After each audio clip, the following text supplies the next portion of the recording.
ਮਾਰਨੀ ਉਹਨਾਂ ਪਿਛਲੀਆਂ ਸਮਿਆਂ ਦੇ ਉੱਤੇ, ਚਾਹੇ ਕੋਈ ਇਸ ਦਰਬਾਰ ਨਾਲ ਜੁੜਿਆ ਹੈ, ਚਾਹੇ ਕਿਸੇ ਹੋਰ ਜਗ੍ਹਾ ਤੇ ਜਾ ਰਿਹਾ ਹੈ, ਉਹਦੇ ਨਾਲ ਕੋਈ ਮਤਲਬ ਨਹੀਂ। ਮਤਲਬ ਕਿ ਅਸੀਂ ਉਸ ਭਗਵਾਨ ਨੂੰ, ਉਸ ਪਰਮਾਤਮਾ ਨੂੰ, ਉਸ ਪਰਮੇਸ਼ਵਰ ਨੂੰ, ਵਾਹਿਗੁਰੂ ਨੂੰ ਕਿਸੇ ਨਾ ਕਿਸੇ ਰੂਪ ਦੇ ਵਿੱਚ ਅਸੀਂ ਮੰਨ ਰਹੇ ਹਾਂ। ਮੇਨ ਮਕਸਦ ਇਹ ਹੈ ਕਿ ਅਸੀਂ ਕਿਸੇ ਨਾਲ ਜੁੜੇ ਹੋਏ ਹਾਂ, ਕਿਸੇ ਕਿਸੇ ਨਾਲ ਵੀ। ਕਿਸੇ ਦਾ ਮਤਲਬ, ਕਿਉਂਕਿ ਜਿਸ ਤਰ੍ਹਾਂ ਸਾਰੀਆਂ ਨਦੀਆਂ ਨਾਲੇ ਜਿਹੜੇ ਆ ਸਭ ਸਮੁੰਦਰ 'ਚ ਹੀ ਜਾ ਕੇ ਸਮਾਉਂਦੇ ਨੇ, ਤੇ ਸਾਰੇ ਹੀ ਉਸ ਪ੍ਰਭੂ ਦੇ, ਪਰਮੇਸ਼ਵਰ ਦੇ ਸਾਰੇ ਪਿਆਰੇ ਨਾਮ ਨੇ ਸਾਰੇ। ਲੇਕਿਨ ਕਈ ਵਾਰ ਜਿਸ ਤਰ੍ਹਾਂ ਸਕੂਲ ਦੇ ਵਿੱਚ ਬੱਚੇ ਪੜ੍ਹਨ ਜਾਂਦੇ ਨੇ,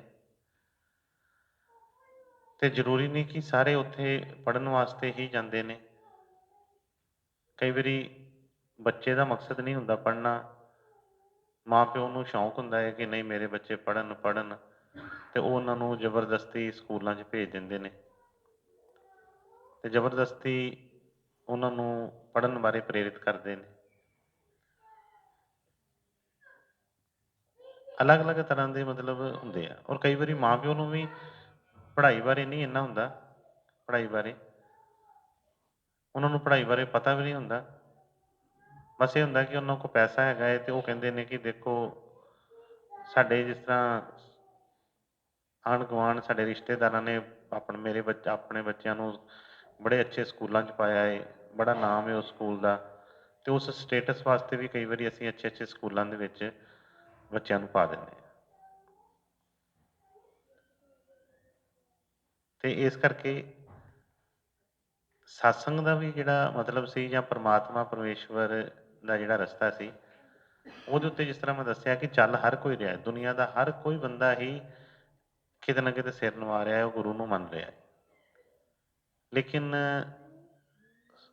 ਪੂਰੀ ਉਹ ਜਿਹੜੀ ਚੀਜ਼ ਜੋ ਗ੍ਰੰਥਾਂ ਦੇ ਵਿੱਚ, ਵੇਦ ਸ਼ਾਸਤਰਾਂ ਦੇ ਵਿੱਚ ਜਿਹੜੀ ਦੱਸੀਆਂ ਗਈਆਂ ਨੇ ਜੋ ਚੀਜ਼ਾਂ, ਉਹਨਾਂ ਨੂੰ ਅਸੀਂ ਕਿਸੇ ਨੇ ਵੀ ਪ੍ਰਾਪਤ ਨਹੀਂ ਕੀਤਾ ਅਜੇ ਤੱਕ। ਇਸ ਕਰਕੇ ਥੋੜ੍ਹਾ ਜਿਹਾ ਮੈਂ ਵਿਚਾਰ ਕਰ ਰਿਹਾ ਸੀ ਕੁਝ ਦਿਨਾਂ ਤੋਂ,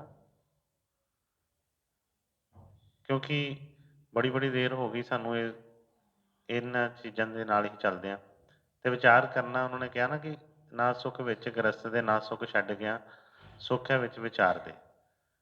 ਤੇ ਜੇ ਵਿਚਾਰ ਕਰਾਂਗੇ ਥੋੜ੍ਹਾ ਥੋੜ੍ਹਾ, ਤੇ ਸਾਨੂੰ ਸਾਰਿਆਂ ਨੂੰ ਕੁਛ ਨਾ ਕੁਛ ਰਾਹਤ ਜ਼ਰੂਰ ਮਿਲੇਗੀ। ਇਸ ਕਰਕੇ ਪਹਿਲੀ ਬੇਨਤੀ ਤੇ ਮੈਂ ਇਹ ਕਰਨਾ ਚਾਹਾਂਗਾ, ਕਿਉਂਕਿ ਜਦੋਂ ਅਸੀਂ ਇੱਥੇ ਵੀ ਆਉਂਦੇ ਹਾਂ, ਡੇਰੇ ਵੀ ਆਉਂਦੇ ਹਾਂ, ਤੇ ਸਾਡੇ ਮਨ ਦੇ ਵਿੱਚ ਕੀ ਹੁੰਦਾ ਹੈ ਸਭ ਤੋਂ ਪਹਿਲਾਂ ਚੱਲਣ ਲੱਗਿਆ, ਕਿ ਅਸੀਂ ਕਾਹਦੇ ਵਾਸਤੇ ਜਾ ਰਹੇ ਹਾਂ। ਤੇ ਉਸ ਚੀਜ਼ ਨੂੰ ਇਮਾਨਦਾਰੀ ਦੇ ਨਾਲ, ਉਹਨੂੰ ਮਤਲਬ ਪੂਰੀ ਉਸ ਨਿਸ਼ਠਾ ਦੇ ਨਾਲ ਅਸੀਂ ਉਹਨੂੰ ਲੈ ਕੇ ਚੱਲਣਾ ਹੁੰਦਾ ਹੈ। ਕਿਉਂਕਿ ਹੁਣ ਜਿਸ ਤਰ੍ਹਾਂ ਅਸੀਂ ਸਾਰੇ ਬੈਠੇ ਹਾਂ, ਮੰਨ ਲਓ ਹੁਣ ਅਸੀਂ, ਸਭ ਨੂੰ ਪਤਾ ਹੈ ਕਿ ਘੰਟੀ ਕਾਹਦੀ ਹੋਈ, ਸਤਸੰਗ ਦੀ। ਅਸੀਂ ਸਤਸੰਗ ਸੁਣਨ ਵਾਸਤੇ ਬੈਠੇ ਹਾਂ, ਘਰੋਂ ਆਏ ਹਾਂ, ਘਰੋਂ ਵੀ ਅਸੀਂ ਕਈ ਵਾਰੀ ਇਹੋ ਕਹਿੰਦੇ ਹਾਂ ਕਿ ਅਸੀਂ ਸਤਸੰਗ ਸੁਣ ਜਾ ਰਹੇ ਹਾਂ। ਮੰਨ ਲਵੋ ਹੁਣੇ ਸਤਸੰਗ ਸ਼ੁਰੂ ਹੋ ਗਿਆ, ਤੇ ਸਾਡਾ ਮਨ ਜਿਹੜਾ ਆ ਇਹਨੇ ਆਪਣਾ ਕੰਮ ਕਰਨਾ ਸ਼ੁਰੂ ਕਰ ਦੇਣਾ, ਚੱਲਣਾ, ਟਾਈਮ ਦੇਖਣਾ, ਘੜੀਆਂ ਵੱਲ ਦੇਖਣਾ, ਮਤਲਬ ਕਿ ਲੇਟ ਹੋ ਗਏ, ਜਲਦੀ ਜਲਦੀ ਸਮਾਪਤ ਹੋ ਗਏ, ਅਸੀਂ ਫਰੀ ਹੋਈਏ, ਚੱਲੀਏ, ਜੋ ਵੀ ਹੈ, ਤੇ ਉਹਦੇ ਵਿੱਚ ਵੀ ਇਹਨੇ ਲੱਗਣਾ ਨਹੀਂ। ਕੁਛ ਘਰੋਂ ਹੀ ਜਦੋਂ ਆਏ, ਤੇ ਉਹ ਮਨ 'ਚ ਹੁੰਦਾ ਹੀ ਨਹੀਂ ਹੈ, ਕਿ ਉਹਨਾਂ ਨੂੰ ਹੁੰਦਾ ਕਿ ਸਤਸੰਗ ਅਸੀਂ ਬਹੁਤ ਸੁਣੇ ਨੇ, ਬਹੁਤ ਅਸੀਂ, ਸਾਨੂੰ ਹਰ ਚੀਜ਼ ਦਾ ਪਤਾ ਹੈ, ਤੇ ਉਹ ਸਿਰਫ ਮਨ 'ਚ ਕੀ ਸੋਚ ਕੇ ਹੁੰਦਾ ਕਿ ਅਸੀਂ ਤੇ ਮੱਥਾ ਟੇਕਣ ਜਾ ਰਹੇ ਹਾਂ। ਰਵਿੰਦਰ ਜੀ, ਕੱਲ ਆਪਾਂ ਗੱਲ ਕਰ ਰਹੇ ਸੀ ਪਰਸੋਂ, ਤੁਹਾਡੇ ਕੋਈ ਜਿਹੜੇ ਹੈਗੇ ਸੀ, ਉਹ ਕੋਈ ਜਿਨ੍ਹਾਂ ਨਾਲ ਤੁਸੀਂ ਆਪਣੀ ਗੁਰਮਤਿ ਜੀ ਦੀ ਕੋਈ ਸ਼ੋਭਾ ਦੇ ਵਚਨ ਕੀਤੇ, ਤੇ ਉਹ ਕਹਿਣ ਲੱਗੇ ਬਾਅਦ ਦੇ ਵਿੱਚ, ਇਹਨਾਂ ਨੇ ਆਪਣੇ ਵੱਲੋਂ ਬੜਾ ਉਹਨਾਂ ਨੂੰ ਸਮਝਾਇਆ ਕਿ ਵੀ ਦੇਖੋ ਮੇਰੇ ਤੇ ਬੜੀਆਂ ਮੁਸ਼ਕਲਾਂ ਆਈਆਂ, ਮੇਰੇ ਤੇ ਆਹ ਹੋਇਆ, ਮੇਰੇ ਤੇ ਉਹ ਹੋਇਆ, ਤੇ ਦੇਖੋ ਮੈਨੂੰ ਸਤਿਗੁਰਾਂ ਨੇ ਹੱਥ ਦੇ ਕੇ ਰੱਖਿਆ ਹੈ। ਇਹ ਬਾਰ-ਬਾਰ ਉਹ ਕਹਿੰਦੇ, ਇਹਨਾਂ ਨੇ ਬਾਅਦ 'ਚ ਗੱਲ ਦੱਸੀ ਕਿ ਉਹ ਬੰਦਾ ਕੀ ਕਹਿਣ ਲੱਗਾ, ਅੱਛਾ ਫਿਰ ਮਤਲਬ ਕਿ ਜਗ੍ਹਾ ਬੜੀ ਜਾਰੀ ਹੈ, ਇਹੋ ਗੱਲ ਹੋਈ ਸੀ। ਉਹ ਕਹਿਣ ਲੱਗੇ ਕਿ ਜਗ੍ਹਾ ਜਾਰੀ ਹੈ। ਕਈ ਵਾਰੀ ਅਸੀਂ ਜਗ੍ਹਾ ਜਾਰੀ ਕਰਕੇ ਵੀ ਅਸੀਂ ਆਉਂਦੇ ਹਾਂ ਕਿ ਸਾਨੂੰ ਹੁੰਦਾ ਹੈ ਕਿ ਜਗ੍ਹਾ ਜਾਰੀ ਆ ਵੀ ਦੇਖੋ ਜੀ, ਕੋਈ ਕਹਿੰਦਾ ਜੀ ਮੇਰੇ ਸਤਿਗੁਰ ਦਾ ਦਰਬਾਰ ਹੈ, ਕੋਈ ਕਹਿੰਦਾ ਕਿ ਦੇਖੋ ਜੀ ਮੇਰੇ ਸਤਿਗੁਰਾਂ ਨੇ ਚਰਨ ਧਰੇ ਇੱਥੇ, ਉਹਨਾਂ ਨੇ ਜਨਮ ਲਿਆ ਜੀ, ਤੇ ਜਗ੍ਹਾ ਬੜੀ ਜਾਰੀ ਆ, ਤੇ ਅਸੀਂ ਜਗ੍ਹਾ ਨੂੰ ਮੱਥਾ ਟੇਕਣ ਆਉਂਦੇ ਹਾਂ।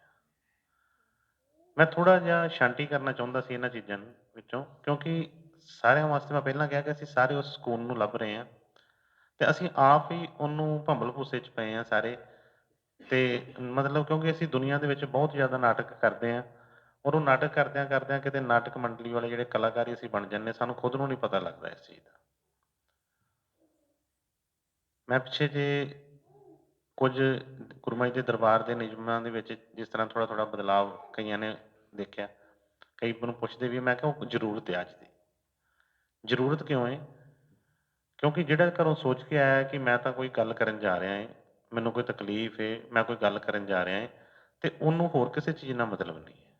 ਉਹਨੂੰ ਦਰਸ਼ਨ ਨਾਲ ਮਤਲਬ ਨਹੀਂ ਹੈ, ਉਹਨੂੰ ਪ੍ਰਸ਼ਾਦ ਨਾਲ ਮਤਲਬ ਨਹੀਂ ਹੈ, ਉਹਨੂੰ ਸਤਸੰਗ ਨਾਲ ਮਤਲਬ ਨਹੀਂ ਹੈ, ਉਹਨੂੰ ਡੇਰੇ ਨਾਲ ਮਤਲਬ ਨਹੀਂ ਹੈ। ਉਹ ਤੇ ਇੱਕ ਜਿਸ ਤਰ੍ਹਾਂ ਅਸੀਂ ਆਪਣੇ ਉਸ ਵਾਸਤੇ ਆਏ ਹਾਂ ਕਿ ਹਾਂ ਬਈ ਮੇਰਾ ਜਿਹੜੀ ਮੈਨੂੰ ਤਕਲੀਫ ਹੈ ਜਾਂ ਮੈਂ ਕੁਛ ਮੇਰੇ ਮਨ 'ਚ ਕੋਈ ਸਵਾਲ ਹੈ, ਮੈਂ ਕਲੀਅਰ ਕਰਨਾ ਹੈ, ਮੇਰਾ ਬਸ ਉਹ ਹੋ ਜਾਵੇ। ਉਹਨੂੰ ਜਿੰਨਾ ਉਸ ਤੋਂ ਇਲਾਵਾ ਟਾਈਮ ਲੱਗੇਗਾ ਨਾ, ਉਹਦੇ ਵਾਸਤੇ ਬਹੁਤ ਮੁਸ਼ਕਲ ਭਰਿਆ ਹੋਵੇਗਾ, ਕਿਉਂਕਿ ਉਹਦਾ ਮਨ ਜਿਹੜਾ ਹੈ ਨਾ ਘੁੰਮੀ ਜਾਣਾ ਹੈ, ਸਤਸੰਗ 'ਚ ਬੈਠਿਆਂ ਵੀ ਚੱਲੀ ਜਾਣਾ ਹੈ, ਬਾਹਰ ਫੁਲਕਾ ਖਾਂਦਿਆਂ ਵੀ ਚੱਲੀ ਜਾਣਾ ਹੈ, ਤੇ ਸਾਰੇ ਕੰਮ ਕਰਨ ਤੋਂ ਬਾਅਦ ਵੀ ਜੇ ਉਹਨੂੰ ਥੋੜੀ ਦੇਰ ਵਿੱਚ ਕਿਤੇ ਰੁਕਣਾ ਪੈ ਗਿਆ, ਤੇ ਉਹਦੇ ਵਾਸਤੇ ਤੇ ਮਤਲਬ ਜਿਸ ਤਰ੍ਹਾਂ ਕਹਿੰਦੇ ਨਾ ਜਾਨ ਤੇ ਬਾਣ ਆਉਂਦੀ ਹੈ, ਕਾਹਲਾ ਪਿਆ ਹੁੰਦਾ ਉਹਦੇ ਨਾਲ। ਮੈਨੂੰ ਵੀ ਪਰੇਸ਼ਾਨੀ ਹੁੰਦੀ ਹੈ, ਕਿਉਂਕਿ ਮੈਂ ਪਰਸੋਂ ਅਸੀਂ ਗੁਰਦਾਸਪੁਰ ਗਏ ਸੀ, ਉੱਥੇ ਵੀ ਗੁਰਮਤਿ ਦੇ ਕੋਈ ਸੇਵਾਦਾਰ ਇਕੱਠੇ ਹੋਏ ਸੀ, ਉਹਨਾਂ ਨੂੰ ਮੈਂ ਕਹਿ ਰਿਹਾ ਸੀ ਕਿ ਜੇ ਤੁਸੀਂ ਹਰ ਮੌਕੇ ਦੇ ਉੱਤੇ ਜਾਂ ਤਾਂ ਬਈ ਇੱਕ ਟਾਈਮ ਟੇਬਲ ਬਣਾਓ ਖੁਦ ਹੀ, ਕਿਉਂਕਿ ਪਰਮਾਤਮਾ ਵਾਲਾ ਦਾ ਰਸਤਾ ਬਹੁਤ ਹੋ ਰਿਹਾ ਕਿ ਸੰਸਾਰੀ ਤੌਰ ਦੇ ਉੱਤੇ ਚਲੋ ਇੱਕ ਮਿਲ ਕੇ ਸਕੂਨ ਮਿਲਦਾ, ਇੱਕ ਦੂਸਰੇ ਨੂੰ ਅਸੀਂ ਗੱਲਬਾਤ ਕਰਨੀ ਕੋਈ। ਮੈਂ ਉਹਨਾਂ ਨੂੰ ਇਹ ਗੱਲ ਕਹੀ ਸੀ ਕਿ ਤੁਸੀਂ ਸੰਗਰਾਂਦ ਤੇ ਇਤਵਾਰ ਨੂੰ ਜਾਂ ਅੱਗੋਂ ਪਿੱਛੋਂ ਵੀ ਆਉਂਦੇ ਹੋ, ਤੇ ਚਲੋ 200 400 500 ਸੰਗਤ ਜਿੰਨੇ ਵੀ ਕੋਈ ਬੱਚੇ ਬੈਠੇ ਹੁੰਦੇ ਉਸ ਵੇਲੇ, ਮੈਂ ਕਿਹਾ ਜੇ ਮੈਂ ਇੱਕ ਇੱਕ ਬੰਦੇ ਨੂੰ ਇੱਕ ਇੱਕ ਮਿੰਟ ਵੀ ਦੇਵਾਂ,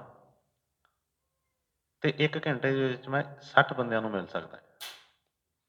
ਜੇ 5 ਘੰਟੇ ਲਗਾਤਾਰ ਇੱਕ ਇੱਕ ਬੰਦੇ ਨੂੰ ਮਿਲਾਂ, ਤੇ 300 ਬੰਦਿਆਂ ਨੂੰ ਮਿਲ ਸਕਦਾ ਸਰ, ਇੱਕ ਇੱਕ ਮਿੰਟ ਸਿਰਫ।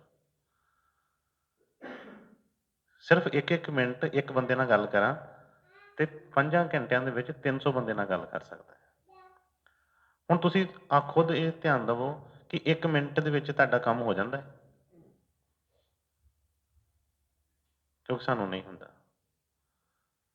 ਔਰ ਜੇ ਅਸੀਂ ਸਤਸੰਗ ਦੀ ਗੱਲ ਕਰੀਏ, ਤੇ ਸਤਸੰਗ ਜਿਹੜਾ ਆ ਉਹਦੇ ਵਿੱਚ ਸਾਨੂੰ ਸਭ ਕੁਝ ਹੀ ਮਿਲ ਜਾਂਦਾ ਹੈ, ਲੇਕਿਨ ਮੈਂ ਪਹਿਲਾਂ ਕਿਹਾ ਕਿ ਉਹ ਚੀਜ਼ ਬਣਦੀ ਨਹੀਂ ਹੈ। ਇਸ ਲਈ ਅੱਜ ਅਸੀਂ ਸਟਾਰਟਿੰਗ ਇੱਥੋਂ ਕਿੱਥੋਂ ਹੁੰਦੀ, ਜਦੋਂ ਅਸੀਂ ਬੈਠਦੇ ਆਣ ਕੇ ਤੇ ਮੰਗਲਾਚਾਰ ਸ਼ੁਰੂ ਹੋ ਜਾਂਦੀ ਹੈ, ਤੇ ਉਸ ਤੋਂ ਬਾਅਦ ਸਤਸੰਗ ਬੇਨਤੀ, ਤੇ ਉਸ ਤੋਂ ਬਾਅਦ ਪ੍ਰਸ਼ਾਦ ਦੀ ਵਾਰੀ, ਤੇ ਫਿਰ ਉਸ ਤੋਂ ਬਾਅਦ ਛੁੱਟੀਆਂ। ਲੇਕਿਨ ਉਹਨਾਂ ਚੀਜ਼ਾਂ ਦੇ ਵਿੱਚ ਅਸੀਂ ਇੱਕ ਪ੍ਰਥਾ ਜੀ ਇੱਕ ਬਣਾ ਲਈਏ, ਲੇਕਿਨ ਮੈਂ ਪਹਿਲਾਂ ਦੱਸ ਦਿੱਤਾ ਕਿ ਜੋ ਮੈਂ ਮਹਿਸੂਸ ਕਰਦਾ ਹਾਂ ਕਿ ਕਾਹਲੀ ਪਈ ਹੁੰਦੀ ਹੈ ਉਸ ਵੇਲੇ ਮਨ ਦੇ ਵਿੱਚ, ਫਾਇਦਾ ਕੀ ਹੋਇਆ ਉਸ ਚੀਜ਼ ਦਾ। ਅੱਜ ਵੀ ਮੈਂ ਇੱਥੇ ਸਤਸੰਗ ਦੇ ਵਿੱਚ ਆਉਣ ਤੋਂ ਪਹਿਲਾਂ ਮੈਂ ਸੇਵਾਦਾਰਾਂ ਨਾਲ ਵਿਚਾਰ ਕਰ ਰਿਹਾ ਸੀ ਕਿ ਤੁਸੀਂ ਲਿਸਟ ਬਣਾਓ ਸਾਰਿਆਂ ਦੀ, ਕਿ ਜਿੰਨੇ ਵੀ ਸੇਵਾਦਾਰ ਆਏ ਨੇ, ਜਿਨ੍ਹਾਂ ਨੇ ਤੇ ਮਿਲਣਾ ਹੈ, ਮੈਨੂੰ ਸਿਰਫ ਮਿਲਣਾ ਹੈ, ਉਹਨਾਂ ਨੂੰ ਮੈਂ ਵੱਖਰਾ ਟਾਈਮ ਦੇਵਾਂ। ਜਿਹੜੇ ਮੇਰੇ ਨਾਲ ਕੋਈ ਵੈਸੇ ਆਪਣੀ ਗੱਲਬਾਤ ਕਰਨ ਆਏ ਆ, ਉਹਨਾਂ ਨੂੰ ਇੱਕ ਵੱਖਰਾ ਟਾਈਮ ਦੇਵਾਂ, ਤੇ ਜਿਹੜੇ ਸਤਸੰਗ ਵਾਸਤੇ ਆਏ ਨੇ ਉਹਨਾਂ ਵਾਸਤੇ ਇੱਕ ਅਲੱਗ ਤੋਂ ਟਾਈਮ ਰੱਖਾਂ।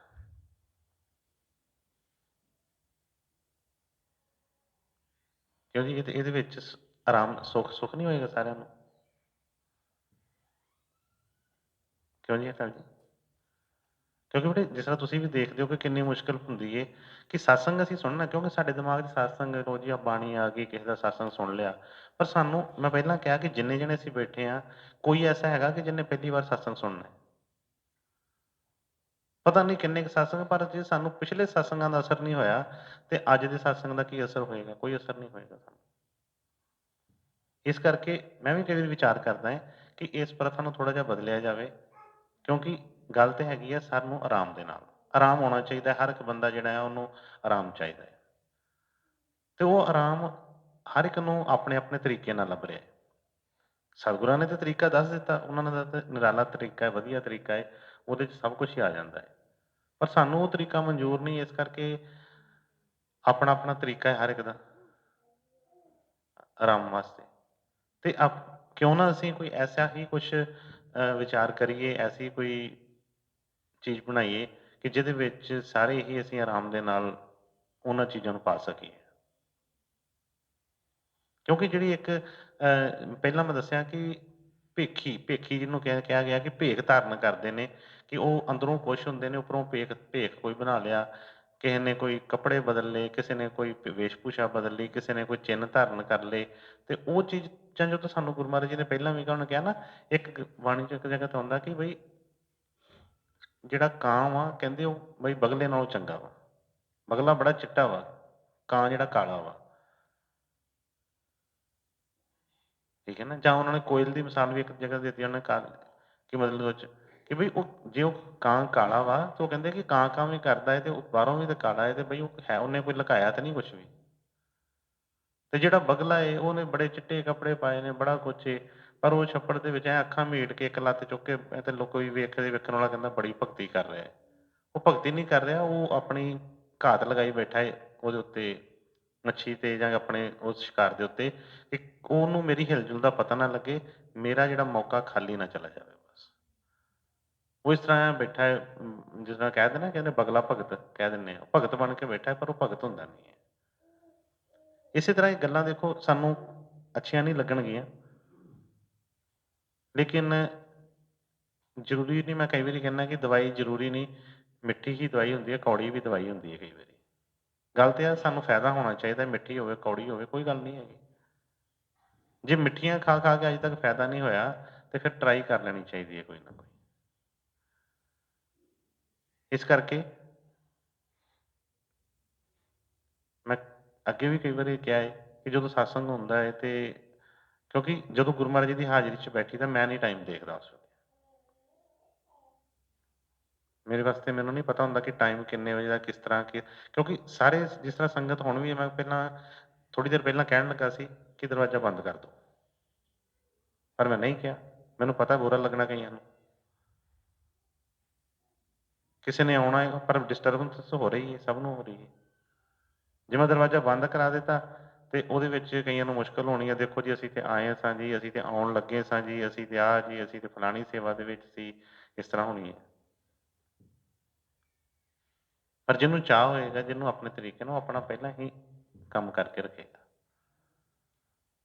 ਤੇ ਇਸ ਕਰਕੇ ਮਤਲਬ ਇਹਨਾਂ ਚੀਜ਼ਾਂ ਦੇ ਉੱਤੇ ਵਿਚਾਰ ਕੇ ਅਸੀਂ ਕਿਉਂ ਇਹਨਾਂ ਚੀਜ਼ਾਂ ਦੇ ਬੰਧਨ 'ਚ ਪਏ, ਮਤਲਬ ਭੇਖ ਜਿਹੜਾ ਅਸੀਂ ਕਿਉਂ ਧਾਰਨ ਕਰੀਏ। ਜੋ ਹੈਗੇ ਆ ਵੀ ਸਤਿਗੁਰਾਂ ਨੂੰ, ਉਹ ਕਿਹੜਾ ਸਾਨੂੰ ਮਨਜ਼ੂਰ ਨਹੀਂ, ਜਿੱਦਾਂ ਦੇ ਹੈਗੇ ਆ ਉਹ ਲਿਬੜੇ ਤਿਬੜੇ ਉਹ ਵੀ ਮਨਜ਼ੂਰ ਕਰਦੇ ਨੇ। ਜੇ ਲਿਬੜਿਆਂ ਤਿਬੜਿਆਂ ਨੂੰ ਮਨਜ਼ੂਰ ਕਰਦੇ ਨੇ ਤੇ ਫਿਰ ਸਾਨੂੰ ਮਤਲਬ ਕੀ ਇੰਨੀ ਲੋੜ ਆ ਕਿ ਉਹ ਪਤਾ ਕਿ ਅਸੀਂ ਜਿਸ ਤਰ੍ਹਾਂ ਕਹਿੰਦੇ ਆ ਕਿ ਕਾਲੀ ਚੀਜ਼ ਉੱਤੇ ਚਿੱਟਾ ਪੇਂਟ ਕਰਨ ਦੀ ਲੋੜ ਕੀ ਹੈ, ਜੇ ਕਾਲੇ ਨੂੰ ਮਨਜ਼ੂਰ ਕਰ ਲੈਂਦੇ ਆ। ਫਿਰ ਜੋ ਹੈਗੇ ਆ ਅਸੀਂ ਉਸੇ ਤਰ੍ਹਾਂ ਜੋ ਹੈਗੀ ਆ, ਮਤਲਬ ਮੈਂ ਕਈ ਵਾਰੀ ਕਹਿੰਦਾ ਕਿ ਜਦੋਂ ਅਸੀਂ ਆਉਂਦੇ ਹਾਂ, ਮੈਂ ਪਿੱਛੇ ਵਿਚਾਰ ਕੀਤਾ ਸੀ ਸੇਵਾਦਾਰਾਂ ਨਾਲ ਕਿ ਕੋਈ ਚੀਜ਼ਾਂ ਇਸ ਤਰ੍ਹਾਂ ਦਾ ਰਸਾਲਾ ਛਪਵਾ ਕੇ ਹਰ ਇੱਕ ਸੰਗਤ ਦੇ ਵਿੱਚ ਹਰ ਇੱਕ ਮੈਂਬਰ ਨੂੰ ਵੰਡਿਆ ਜਾਵੇ। ਉਹਦੇ ਵਿੱਚ ਇਹ ਹੋਵੇ ਕਿ ਤੁਹਾਨੂੰ ਖੋਲ੍ਹਿਆ ਪੂਰੀ, ਕਿ ਤੁਸੀਂ ਆਓ, ਤੁਸੀਂ ਮੇਰੇ ਨਾਲ ਪੂਰੀ ਖੁੱਲ੍ਹੀ ਆਜ਼ਾਦੀ ਦੇ ਨਾਲ, ਮੈਂ ਤੁਹਾਡਾ ਭਰਾ ਵਾਂ, ਛੋਟਾ ਸਮਝ ਲਓ, ਵੱਡਾ ਸਮਝ ਲਓ, ਜਿਹੜਾ ਮਰਜ਼ੀ ਭਾਵੇਂ ਬੱਚਾ ਬਣਾ ਲਓ, ਜਿੱਦਾਂ ਵੀ ਤੁਸੀਂ ਕਹੋ ਮੈਨੂੰ ਮਨਜ਼ੂਰ ਹੈ। ਪਰ ਮੇਰੇ ਨਾਲ ਤੁਸੀਂ ਖੁੱਲ੍ਹੀ ਗੱਲ ਕਰੋ, ਮਤਲਬ ਮੇਰੇ ਨਾਲ ਕੋਈ ਵੀ ਆਣ ਕੇ ਛਲ ਨਾ ਰੱਖੋ ਕਿ ਆਓ ਤੁਸੀਂ ਕਿਸੇ ਕੰਮ ਤੇ ਮੈਨੂੰ ਕਹੋ ਕਿਸੇ ਕੰਮ। ਉਹਦੇ ਵਾਸਤੇ ਮੈਨੂੰ ਕਨਫਿਊਜ਼ਨ ਪੈਦਾ ਹੁੰਦੀ ਹੈ। ਜਦੋਂ ਤੁਸੀਂ ਕਹਿੰਦੇ ਹੋ ਕਿ ਅਸੀਂ ਮਿਲਣ ਆਏ ਹਾਂ, ਅਸੀਂ ਸਤਸੰਗ ਸੁਣਨ ਆਏ ਹਾਂ, ਤੇ ਮੈਂ ਉਸ ਕੰਮ 'ਚ ਪੈ ਜਾਂਦਾ। ਉਸ ਤੋਂ ਬਾਅਦ ਤੁਸੀਂ ਦੂਸਰਾ ਕੰਮ ਸ਼ੁਰੂ ਕਰ ਲੈਂਦੇ ਹੋ ਕਾਹਲੀ ਵਾਲਾ, ਜਾਂ ਕੋਈ ਹੋਰ ਕੀ ਜਿਸ ਤਰ੍ਹਾਂ ਗੱਲਬਾਤ ਉਸ ਤਰ੍ਹਾਂ ਕਈ ਵਾਰੀ ਸਤਸੰਗ ਹੁੰਦਾ ਨਾ, ਤੇ ਕਈ ਜਣੇ ਮੈਨੂੰ ਕਹਿਣਗੇ ਹਾਂ ਹਾਂ ਹਾਂ, ਸਤਸੰਗ ਦੇ ਵਿੱਚ ਤੇ ਗੁਰੂ ਮਹਾਰਾਜ ਜੀ ਨੇ ਨਾ ਕੰਨ ਖੋਲ ਦਿੱਤੇ ਸਾਰੇ, ਸਤਸੰਗ 'ਚ ਤੇ ਗੁਰੂ ਮਹਾਰਾਜ ਜੀ ਨੇ ਕੋਈ ਪਹਿਲੂ ਨਹੀਂ ਛੱਡਿਆ, ਸਾਰੇ ਸਵਾਲਾਂ ਦੇ ਜਵਾਬ ਆ ਗਏ, ਕਹਿ ਦੇਣਾ, ਤੇ ਉਸ ਤੋਂ ਬਾਅਦ ਫਿਰ ਆਪਣੀ ਡਾਇਰੀ ਖੋਲ ਲੈਣੀ, ਜਿਹੜੇ ਕੰਮ ਨੂੰ ਅਸੀਂ ਆਏ ਹਾਂ। ਇੱਕ ਪਾਸੇ ਕਹਿ ਦੇਣਾ ਕਿ ਗੁਰੂ ਮਹਾਰਾਜ ਜੀ ਨੇ ਸਾਰੇ ਗੱਲਾਂ ਦੇ ਜਵਾਬ ਦੇ ਦਿੱਤੇ ਨੇ ਉਹਦੇ, ਤੇ ਉਸ ਤੋਂ ਬਾਅਦ ਅਸੀਂ ਇੱਕ ਇੱਕ ਆਹ ਜੀ ਹੋ ਗਿਆ, ਆਹ ਹੋ ਗਿਆ, ਆਹ ਕਿੱਦਾਂ ਕਰੀਏ, ਮਤਲਬ ਉਹੀ ਆਪਣੀਆਂ ਜਿਹੜੀਆਂ ਚੀਜ਼ਾਂ ਨੇ। ਮੈਂ ਹੁਣ ਵੀ ਬੱਚੇ ਸੇਵਾਦਾਰ ਨਾਲ ਕਿਸੇ ਨਾਲ ਗੱਲ ਕਰ ਰਿਹਾ ਸੀ, ਮੈਂ ਕਿਉਂ ਉਹਨਾਂ ਨੂੰ ਕਿਹਾ, ਉਹ 'ਚ ਕੋਈ ਪੁੱਛ ਰਹੇ ਸੀ, ਮੈਂ ਕਿਹਾ ਮੈਂ ਕਈਆਂ ਨੂੰ ਇੰਨੇ ਸਾਲ ਹੋ ਗਏ ਦੇਖਦਿਆਂ ਨੂੰ, ਮੈਂ ਕਦੇ ਹੱਸਦਿਆਂ ਵੇਖਿਆ ਹੀ ਨਹੀਂ ਉਹਨਾਂ ਨੂੰ। ਉਹ ਜਦੋਂ ਵੀ ਆਉਂਦੇ ਨੇ ਰੋਂਦੇ ਹੀ ਆਉਂਦੇ ਨੇ, ਰੋਂਦੇ ਹੀ ਆਉਂਦੇ ਨੇ। ਉਹ ਜਿਨ੍ਹਾਂ ਨੇ ਇੱਕ ਸੁਭਾਅ ਹੀ ਜਿਨ੍ਹਾਂ ਦਾ ਰੋਣਾ ਬਣ ਗਿਆ, ਉਹਨਾਂ ਨੂੰ ਮੈਂ ਨਹੀਂ ਹਸਾ ਸਕਦਾ, ਉਹਨੂੰ ਕੋਈ ਵੀ ਨਹੀਂ ਹਸਾ ਸਕਦਾ। ਕਿ ਜਿਨ੍ਹਾਂ ਦਾ ਰੋਣਾ ਹੀ ਬਣ ਗਿਆ ਸੁਭਾਅ ਕਿ ਹਰ ਵੇਲੇ ਉਹ ਜੀ ਮਰ ਗਏ ਜੀ, ਲੁੱਟੇ ਗਏ ਜੀ, ਉਹ ਬਰਬਾਦ ਹੋ ਗਏ, ਉਹ ਗੋਡੇ ਬੜੇ ਦਰਦ ਕਰਦੇ ਆ, ਮੋਢੇ ਬੜੇ ਦਰਦ ਕਰਦੇ ਆ, ਸਾਹ ਬੜਾ ਚੜ੍ਹਦਾ ਏ, ਉਹ ਆਹ ਹੋ ਗਿਆ ਜੀ, ਉਹ ਤੋਂ ਵੀ ਹੁਣ ਜਿਹੜਾ ਚੀਜ਼ ਹੈਗੀ ਆ ਸਾਰਿਆਂ ਨਾਲ ਹੈਗੀ। ਚਲੋ ਕਿਸੇ ਵੇਲੇ ਕੁਛ 6 ਮਹੀਨੇ, ਸਾਲ 'ਚ ਇੱਕ ਅੱਧੀ ਵਾਰੀ ਹੋਵੇ ਤਾਂ ਕੋਈ ਮੈਂ ਕਹਿੰਦਾ ਕਿ ਕੋਈ ਵੱਡੀ ਗੱਲ ਵੀ ਨਹੀਂ ਆ। ਚਲੋ ਆਪਣਾ ਦੁੱਖ ਸੁੱਖ ਦੱਸਣਾ। ਪਰ ਜੇ ਅਸੀਂ ਆਪਣਾ ਇੱਕ ਬਣਾ ਹੀ ਲਿਆ, ਅਸੀਂ ਸੋਚ ਹੀ ਲਿਆ ਕਿ ਅਸੀਂ ਹੱਸਣਾ ਹੀ ਨਹੀਂ ਕਦੀ ਵੀ, ਤੇ ਫਿਰ ਅਸੀਂ ਕਾਹਦੇ ਵਾਸਤੇ ਬੈਠਾਂਗੇ, ਫਿਰ ਲੋੜ ਹੀ ਨਹੀਂ ਕੋਈ ਵੀ ਹੈਗੀ। ਕਿਉਂਕਿ ਜੇ ਸਾਨੂੰ ਪਤਾ, ਮੈਂ ਸਤਸੰਗ ਦੀ ਗੱਲ ਮੈਂ ਤਾਂ ਕਹਿ ਰਿਹਾ ਹਾਂ ਕਿ ਜਿਨ੍ਹਾਂ ਦੇ ਅੰਦਰ ਇਹ ਗੱਲ ਹੈਗਾ ਕਿ ਕਈ ਵਾਰੀ ਤਾਂ ਇੱਥੋਂ ਤੱਕ ਵੀ ਕਈ ਕਹਿ ਦਿੰਦੇ ਨੇ, ਕਈ ਸੇਵਾਦਾਰਾਂ ਨੂੰ ਬਾਹਰ ਕਹਿ ਦਿੰਦੇ ਨੇ, ਕਈ ਉਹਨੂੰ ਕਹਿਣਗੇ ਨਾ ਇਹਦੇ ਨਾਲ, ਉਹ ਕਹਿੰਦਾ ਸਤਸੰਗ ਅਸੀਂ ਬੜੇ ਸੁਣੇ ਨੇ। ਤੇ ਬਈ ਫਿਰ ਜੇ ਸਤਸੰਗ ਸੁਣੇ ਨੇ, ਤੇ ਮੈਂ ਕਹਿੰਦਾ ਕਿ ਤੁਸੀਂ ਬਾਕੀਆਂ ਨੂੰ, ਕਿਉਂਕਿ ਸਾਡੇ ਇੱਕ ਅੰਦਰ, ਅਸੀਂ ਜ਼ਰੂਰੀ ਨਹੀਂ ਮੂੰਹ ਤੋਂ ਬੋਲੀਏ, ਸਾਡੇ ਅੰਦਰੋਂ ਇੱਕ એનર્ਜੀ ਐਸੀ ਨੈਗੇਟਿਵ ਨਿਕਲਦੀ ਹੈ, ਬਾਕੀਆਂ ਵਾਸਤੇ ਬਾਧਾ ਪੈਦਾ ਹੁੰਦੀ ਹੈ। ਮੈਂ ਤਾਂ ਹੀ ਕਿਹਾ ਨਾ ਕਿ ਅਸੀਂ ਦੋ ਤਿੰਨ ਉਹ ਚੀਜ਼ਾਂ ਨੂੰ ਵੰਡ ਲਈਏ। ਜਿਹੜੇ ਮਿਲਣ ਆਏ ਨੇ ਉਹਨਾਂ ਵਾਸਤੇ ਅਲੱਗ ਇੱਕ ਬਣਾਇਆ ਜਾਵੇ, ਉਹਨਾਂ ਨੂੰ ਮਿਲਿਆ ਜਾਵੇ। ਜਿਹੜੇ ਸਿਰਫ ਆਪਣੀ ਗੱਲ ਕਰਨ ਆਏ, ਉਹਨਾਂ ਨੂੰ ਟਾਈਮ ਦਿੱਤਾ ਜਾਵੇ ਕਿ ਬਈ ਆਹ ਤੁਹਾਨੂੰ 10 ਮਿੰਟ, 15 ਮਿੰਟ, 20 ਮਿੰਟ, ਅੱਧਾ ਘੰਟਾ ਇਹਦੇ ਵਿੱਚ ਆਪਣੀ ਗੱਲ ਕਰ ਲਓ। ਜਿਹੜੇ ਸਤਸੰਗ ਵਾਸਤੇ ਆਏ, ਉਹਨਾਂ ਨੂੰ ਡਿਸਟਰਬ ਨਾ ਹੋਵੇ, ਉਹ ਡਿਸਟਰਬੇਸ਼ਨ ਨਾ ਹੋਵੇ ਉਹਨਾਂ ਨੂੰ, ਕਿ ਉਹ ਅਲੱਗ ਤੋਂ ਬੈਠ ਕੇ ਆਪਣਾ ਸਤਸੰਗ ਸੁਣ ਸਕਣ, ਕਿਉਂਕਿ ਉਹਨਾਂ ਨੂੰ ਉਹ ਚੀਜ਼ 'ਚ ਆਏ ਉਸ ਚੀਜ਼ ਵਾਸਤੇ ਹੁੰਦੇ ਨੇ।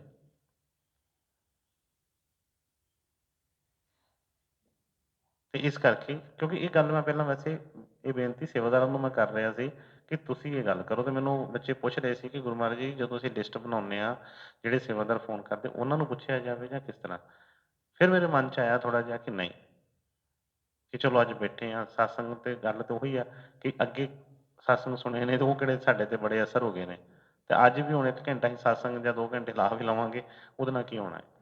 ਹਾਂ, ਇਹ ਚੀਜ਼ ਹੈਗੀ ਹੈ, ਕੋਈ ਇੱਕ ਪ੍ਰਥਾ ਜੀ ਬਣਨਾ, ਹਾਂ ਠੀਕ ਹੈ ਜੀ ਸਤਸੰਗ ਸੁਣ ਕੇ ਆਏ, ਇੱਕ ਦੂਜੇ ਨੂੰ ਦੱਸਣ ਵਾਸਤੇ, ਕਰਨ ਵਾਸਤੇ ਹੋ ਸਕਦਾ ਹੈ, ਠੀਕ ਹੈ। ਤੇ ਇਸ ਲਈ ਜਿਹੜਾ ਸਿੱਧਾ ਕੰਮ ਹੈ, ਕਿਉਂਕਿ ਮੈਨੂੰ ਯਾਦ ਹੈ, ਮੈਨੂੰ ਇੰਨਾ ਪਤਾ ਹੈ ਕਿ ਜੇ ਇੱਥੋਂ ਤੱਕ ਵੀ ਹੋ ਜਾਵੇ ਨਾ, ਜੇ ਅਨਾਉਂਸਮੈਂਟ ਹੋ ਜਾਵੇ ਕਿ ਜਿਨ੍ਹਾਂ ਨੇ ਵੀ ਸਤਸੰਗ ਤੋਂ ਪਹਿਲਾਂ ਜਾਣਾ ਹੈ ਉਹ ਮੱਥਾ ਟੇਕ ਕੇ ਛੁੱਟੀ ਲੈ ਲੈਣ, ਮੇਰਾ ਖਿਆਲ ਹੈ ਅੱਧਿਓਂ ਜ਼ਿਆਦਾ ਸੰਗਤ ਉਹਦੇ ਵਿੱਚ ਸ਼ਾਮਲ ਹੋਏਗੀ। ਕਿਉਂਕਿ ਆਪਾਂ ਆਪਣੇ ਆਪਣੇ ਅੰਦਰ ਦੇਖੀਏ, ਸੋਚ ਕੇ ਦੇਖੀਏ। ਜੇ ਕਹਿ ਦਿੱਤਾ ਜਾਵੇ ਕਿ ਜਿਸ ਤਰ੍ਹਾਂ ਹੁਣ ਅੱਜ ਮੰਨ ਲਓ, ਦੇਖੋ 2 ਵਜੇ ਦਾ ਟਾਈਮ ਸੀ, ਸਾਨੂੰ 2:30 ਵੱਜ ਕੇ, ਪੌਣੇ 3 ਵੱਜ ਗਏ, ਤੇ ਜੇ ਇਹ ਅਨਾਉਂਸਮੈਂਟ ਹੋ ਜਾਵੇ ਕਿ ਦੇਖੋ ਵੀ ਲੇਟ ਹੈ ਅੱਜ, ਤੇ ਜਿਨ੍ਹਾਂ ਜਿਨ੍ਹਾਂ ਨੂੰ ਜਲਦੀ ਹੈ ਜਾਂ ਜਿਨ੍ਹਾਂ ਨੂੰ ਕਾਹਲੀ ਹੈ ਉਹ ਆਉਣ, ਬਈ ਪ੍ਰਸ਼ਾਦ ਲੈ ਲੈਣ, ਛੁੱਟੀ ਮਿਲ ਜਾਏ ਉਹਨਾਂ ਨੂੰ। ਤੇ ਕਿਉਂਕਿ ਸਾਡਾ ਮੇਨ ਕੰਮ ਤਾਂ ਹੋ ਗਿਆ, ਆ ਵੀ ਗਏ, ਦਰਸ਼ਨ ਵੀ ਕਰ ਲਿਆ, ਮੱਥਾ ਵੀ ਟੇਕ ਲਿਆ, ਪ੍ਰਸ਼ਾਦ ਵੀ ਮਿਲ ਗਿਆ, ਤੇ ਫਿਰ ਹੋਰ ਕਿਸੇ ਚੀਜ਼ ਦੀ ਲੋੜ ਹੁੰਦੀ ਵੀ ਨਹੀਂ ਵੈਸੇ ਮੇਰੇ ਖਿਆਲ।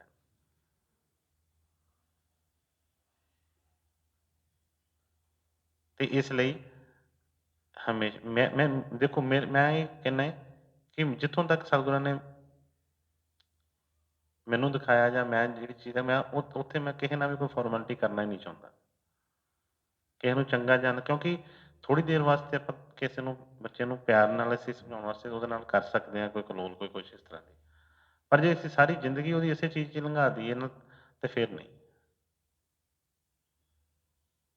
ਇਸ ਕਰਕੇ ਸੇਵਾਦਾਰਾਂ ਨੂੰ ਮੈਂ ਬੇਨਤੀ ਕੀਤੀ ਹੈ, ਅੱਗੇ ਤੋਂ ਉਹਨਾਂ ਨੇ ਜਿਹੜਾ ਆ, ਜਿਸ ਤਰੀਕੇ ਨਾਲ ਵੀ ਉਹ ਪੁੱਛਣਗੇ, ਤੇ ਉਹਨਾਂ ਨੂੰ ਸਹਿਯੋਗ ਦਿਓ, ਠੀਕ ਹੈ ਨਾ। ਤੇ ਤੁਹਾਨੂੰ ਵੀ ਉਸ ਤਰ੍ਹਾਂ ਹੀ ਸਹਿਯੋਗ ਫਿਰ ਮਿਲੇਗਾ ਅੱਗੋਂ, ਕਿਉਂਕਿ ਕਈ ਵਾਰੀ ਸੇਵਾਦਾਰ ਮੈਨੂੰ ਕਹਿੰਦੇ ਨੇ ਗੁਰੂ ਮਹਾਰਾਜ ਜੀ ਸਤਸੰਗ ਦਾ ਟਾਈਮ ਜਿਹੜਾ ਨਾ ਇੰਨੇ ਵਜੇ ਦਾ ਹੋਣਾ ਚਾਹੀਦਾ ਹੈ, ਕਿਉਂਕਿ ਇੱਕ ਟਾਈਮ ਤਾਂ ਕੋਈ ਕਹਿੰਦਾ ਹੀ ਨਹੀਂ ਹੈ। ਜੇ ਸਾਰਿਆਂ ਦਾ ਹੀ ਬਹੁਮਤ ਹੋਵੇ ਤਾਂ ਮੈਂ ਇੱਕ ਟਾਈਮ ਰੱਖਦਾ, ਕਈ ਵਾਰੀ ਕੋਈ ਕਹਿੰਦਾ ਨਹੀਂ ਜੀ 11 ਵਜੇ ਸਤਸੰਗ ਸ਼ੁਰੂ ਹੋ ਜਾਣਾ ਚਾਹੀਦਾ ਹੈ, ਕੋਈ ਕਹਿੰਦਾ ਨਹੀਂ 12 ਵਜੇ ਹੋ ਜਾਣਾ ਚਾਹੀਦਾ, ਕੋਈ 1 ਵਜੇ, ਕੋਈ 2 ਵਜੇ, ਮਤਲਬ ਆਪਣੇ ਆਪਣੀ ਸੁਵਿਧਾ ਦੇ ਮੁਤਾਬਕ ਸਾਰੇ ਕਹਿੰਦੇ ਨੇ। ਇਸੇ ਤਰ੍ਹਾਂ ਹੀ ਕਈ ਆਣ ਕੇ ਕਹਿੰਦੇ ਨੇ ਇਸ ਤਰ੍ਹਾਂ ਕਰ ਦੇਣਾ ਚਾਹੀਦਾ ਹੈ, ਕੋਈ ਕਹਿੰਦਾ ਨਹੀਂ ਸਤਸੰਗ ਜਿਹੜਾ ਨਾ ਅੱਧੇ ਘੰਟੇ ਦਾ ਹੋਣਾ ਚਾਹੀਦਾ ਹੈ, ਕੋਈ ਕਹਿੰਦਾ ਨਹੀਂ ਜੀ ਇੰਨੇ ਚਿਰ ਦੇ ਵਿੱਚ ਵਿੱਚ ਸਮਾਪਤੀ ਹੋ ਜਾਣੀ ਚਾਹੀਦੀ ਹੈ, ਇੰਨੀ ਦੇਰ ਦੇ ਵਿੱਚ।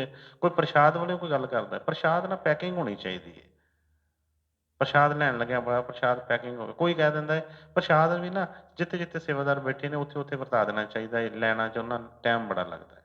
ਹੁਣ ਮੈਂ ਕਿਹਦੀ ਕਿਹਦੀ ਮੰਨਾਂਗਾ ਇਸ ਚੀਜ਼ ਨੂੰ, ਕਿਉਂਕਿ ਮੈਂ ਪਹਿਲਾਂ ਕਿਹਾ ਹੈ ਕਿ ਹਰ ਇੱਕ ਆਪਣੀ ਆਪਣੀ ਸੁਵਿਧਾ ਦੇ ਮੁਤਾਬਕ ਕੋਈ ਨਾ ਕੋਈ ਆਪਣੀ ਉਹ ਜਿਹੜੀ ਚੀਜ਼ ਲੈ ਕਰ ਰਿਹਾ, ਇਹ ਪਰਮਾਰਥ ਦਾ ਰਸਤਾ ਨਹੀਂ ਹੈਗਾ।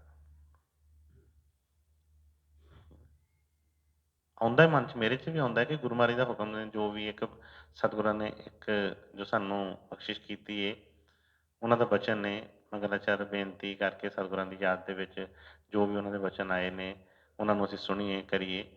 ਲੇਕਿਨ ਜਦੋਂ ਮੈਂ ਦੇਖਦਾ ਹਾਂ ਕਿ ਉਹ ਕਹਿੰਦੇ ਆ ਕਿ ਪਿੱਛੇ ਪਿੱਛੇ ਝਾਤੀ ਮਾਰਦਾ, ਫਿਰ ਉਹ ਦੇਖਦਾ ਕਿ ਨਹੀਂ, ਫਰਕ ਕੀ ਪਿਆ ਉਹਦੇ ਨਾਲ। ਔਰ ਇਹ ਗਰੰਟੀ ਹੈ ਕਿ ਜੇ ਅਸੀਂ ਸਮਝ ਜਾਵਾਂਗੇ ਉਹਨਾਂ ਨੂੰ ਤੇ ਫਿਰ ਗੁਰੂ ਮਹਾਰਾਜ ਦੀ ਦਇਆ ਜ਼ਰੂਰ ਮਿਲਦੀ ਹੈ।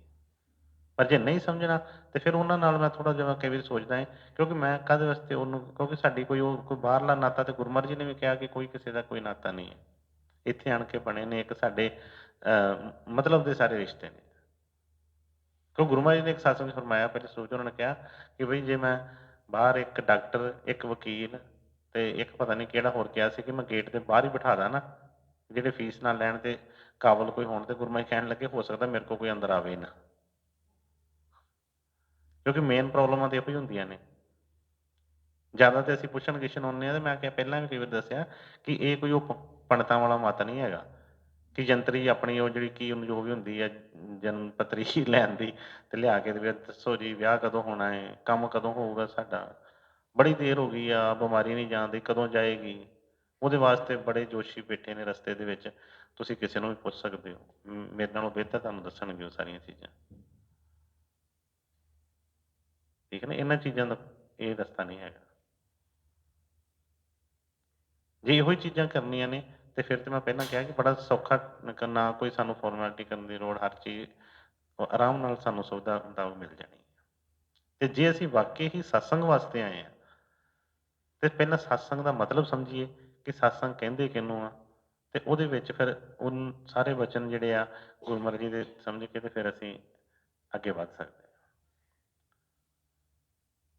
ਤੇ ਇਸ ਲਈ ਥੋੜ੍ਹਾ ਜਿਹਾ ਟਾਈਮ ਅੱਜ ਜ਼ਰੂਰ ਵੱਧ ਹੋ ਗਿਆ ਹੈ, ਲੇਕਿਨ ਮੈਂ ਫਿਰ ਵੀ ਰਿਕੁਐਸਟ ਕਰਾਂਗਾ, ਬੇਨਤੀ ਕਰਾਂਗਾ ਕਿ ਜਿਹੜੇ ਅੱਜ ਵੀ ਸੇਵਾਦਾਰ, ਜਿਹੜੇ ਦੇ ਬੱਚਿਆਂ ਨੂੰ ਕੋਈ ਕਾਹਲੀ ਹੈਗੀ ਹੈ, ਕਾਹਲੀ ਦਾ ਮਤਲਬ ਕਿ ਜਿਨ੍ਹਾਂ ਨੂੰ ਕਈ ਵਾਰੀ ਹੁੰਦਾ ਵੀ ਹੈ ਕਿ ਦੂਰ ਜਾਣਾ ਹੈ, ਕੋਈ ਆਏ ਵੀ ਆ ਮਨ 'ਚ ਸੋਚ ਕੇ ਅਸੀਂ ਕੋਈ ਬੇਨਤੀ ਵੀ ਕਰਨੀ ਆ, ਉਹ ਗੁਰੂ ਮਹਾਰਾਜ ਜੀ ਦੇ ਚਰਨਾਂ ਦੇ ਵਿੱਚ ਹਾਜ਼ਰੀ 'ਚ ਮਾਤਾ ਜੀ ਵੀ ਬੈਠੇ ਨੇ, ਸੇਵਾਦਾਰ ਵੀ ਬੈਠਾ ਹੈ, ਤੇ ਉਹ ਆਪਣਾ ਅੱਗੇ ਆਉਣ ਪਹਿਲਾਂ, ਕਿਉਂਕਿ ਉਹਨਾਂ ਨਾਲ ਪਹਿਲਾਂ ਮਿਲ ਲਿਆ ਜਾਵੇ।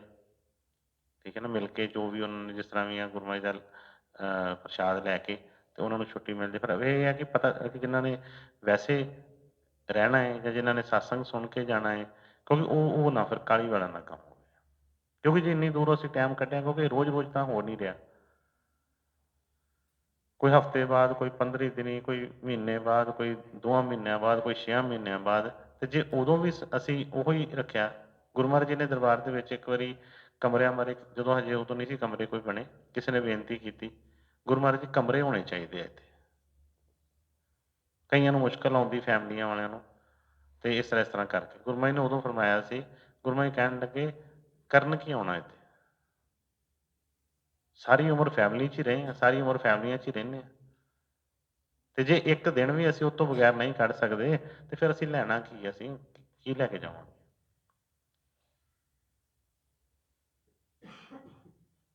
ਜਿਸ ਤਰ੍ਹਾਂ ਬੱਚਾ ਸਕੂਲ ਹੀ ਜਾਂਦਾ ਹੈ ਤੇ ਸਕੂਲ ਵੀ ਕਵੇ ਕਿ ਮੈਨੂੰ ਟੀਵੀ ਵੀ ਨਾਲ ਹੀ ਭੇਜ ਦਿਓ, ਮੇਰੀ ਮੰਮੀ ਨੂੰ ਵੀ ਨਾਲ ਹੀ ਭੇਜ ਦਿਓ, ਮੈਨੂੰ ਆਹ ਵੀ ਨਾਲ ਭੇਜ ਦਿਓ, ਵੀਰੇ ਨੂੰ ਭੇਜ ਦਿਓ ਨਾਲ, ਮੇਰਾ ਦਿਲ ਨਹੀਂ ਲੱਗਦਾ ਕਰਦਾ, ਤੇ ਫਿਰ ਉਹ ਸਕੂਲ ਕੀ ਕਰਨ ਜਾਣਾ ਉਹਨੇ, ਜੇ ਉਹੀ ਕੰਮ ਕਰਨੇ ਆ। ਠੀਕ ਹੈ, ਤੇ ਇਸ ਲਈ ਇੱਕ ਬੇਨਤੀ ਹੈ, ਦੇਖੋ ਇਹਦੇ ਵਿੱਚ ਕੋਈ ਵੀ, ਮੈਂ ਇੱਕ ਗੱਲ ਕਰ ਰਿਹਾ, ਜਿਹੜੇ ਬੱਚੇ ਲਾਈਵ ਵੀ ਦੇਖ ਰਹੇ ਨੇ ਜਿੱਥੇ ਜਿੱਥੇ ਵੀ ਆਪਣੇ ਘਰਾਂ ਦੇ ਵਿੱਚ, ਉਹਨਾਂ ਨੂੰ ਵੀ ਬੇਨਤੀ ਹੈ ਕਿ ਉਹ ਵੀ ਇਸ ਚੀਜ਼ 'ਤੇ ਅੱਗੇ ਤੋਂ ਸਹਿਯੋਗ ਕਰਨ, ਇਸ ਚੀਜ਼ ਦਾ ਕਿ ਟਾਈਮ ਜਿਹੜਾ ਹੈ ਬੜਾ ਕੀਮਤੀ ਹੈ, ਬਹੁਤ ਕੀਮਤੀ ਟਾਈਮ ਹੈ, ਜਿਹੜਾ 5 ਮਿੰਟ ਵੀ ਪਿਛਲੇ ਨਿਕਲ ਗਏ ਨੇ, ਜੇ ਅਸੀਂ ਉਹਨਾਂ ਨੂੰ ਲੈ ਕੇ ਆਉਣਾ ਹੋਵੇ ਵਾਪਸ, ਤੇ ਕੋਈ ਦੁਨੀਆ ਦੀ ਐਸੀ ਧਨ ਰਾਸ਼ੀ ਨਹੀਂ ਕੋਈ ਐਸੀ ਹੈਗੀ, ਜਾਂ ਐਸਾ ਕੋਈ ਪਦਾਰਥ ਨਹੀਂ ਹੈਗਾ ਜਿਹਦੇ ਨਾਲ ਅਸੀਂ ਮੈਂ ਪਿਛਲਾ 1 ਮਿੰਟ ਵੀ ਲੈ ਆਵਾਂ ਵਾਪਸ, ਜਿਹੜਾ ਨਿਕਲ ਗਿਆ ਉਹ ਨਿਕਲ ਗਿਆ। ਤੇ ਇਸ ਕਰਕੇ ਅੱਗੇ ਤੋਂ ਟਾਈਮ ਵਾਸਤੇ ਚੱਲਣ ਵਾਸਤੇ, ਕਿਉਂਕਿ ਗੁਰੂ ਮਹਾਰਾਜ ਦੇ ਜਿੰਨੇ ਵੀ ਸੰਗਤ ਬੈਠੀ, ਸੇਵਾਦਾਰ ਬੈਠੇ, ਸਭ ਮੇਰੇ ਖਿਆਲ ਕਈਆਂ ਨੂੰ 50-50 ਸਾਲ ਵੀ ਹੋ ਗਏ ਆਇਆਂ ਨੂੰ, ਆਉਂਦਿਆਂ ਨੂੰ। ਅਸੀਂ ਸੋਚ ਕੇ ਦੇਖੀਏ ਕਿ ਜੋ ਵੀ ਪਿੱਛੇ ਟਾਈਮ ਨਿਕਲਿਆ ਹੈ, ਜੋ ਗੁਰੂ ਮਹਾਰਾਜ ਜੀ ਸਾਨੂੰ ਦੱਸਦੇ ਉਹ ਕੰਮ ਹੋਇਆ, ਕਿਸੇ ਦਾ ਵੀ, ਇੱਕ ਦਾ ਵੀ ਹੋਇਆ ਕਿਸੇ ਦਾ ਕੰਮ, ਜਿਹਦੀ ਚਿੰਤਾ ਮੁੱਕ ਗਈ ਹੋਵੇ, ਜਿਹਨੂੰ ਆਪਣੇ ਗੁਰੂ ਤੇ ਪੂਰਨ ਭਰੋਸਾ ਆ ਗਿਆ ਹੋਵੇ, ਜਿਹਦੀ ਡਾਵਾਂਡੋਲੀ ਖਤਮ ਹੋ ਗਈ ਹੋਵੇ, ਕੋਈ ਇੱਕ ਜਣਾ ਵੀ ਹੈਗਾ ਤੇ ਮੈਂ ਉਹਦੇ ਚਰਨ ਧੋਣ ਨੂੰ ਤਿਆਰ ਹਾਂ ਕਿ ਕੋਈ ਇੱਕ ਵੀ ਕੋਈ ਸੇਵਾਦਾਰ ਹੋਵੇ। ਕਿਉਂਕਿ ਸਾਡਾ ਕਿਸੇ ਦਾ ਵੀ ਨਹੀਂ ਹੋਇਆ।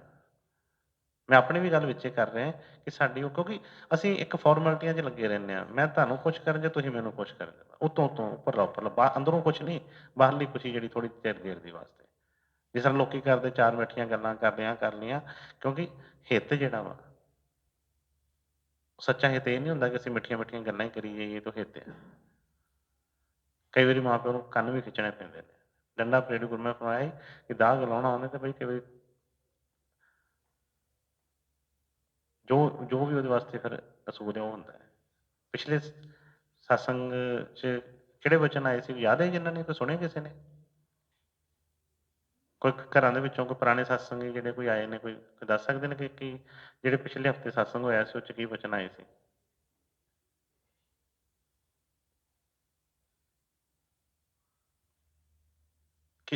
ਮੈਂ ਥੋੜ੍ਹਾ ਜਿਹਾ ਹੱਥ ਖੜਾ ਕਰੋਗੇ ਜਿਨ੍ਹਾਂ ਨੇ ਪਿਛਲਾ ਸਤਸੰਗ ਸੁਣਿਆ ਹੈ?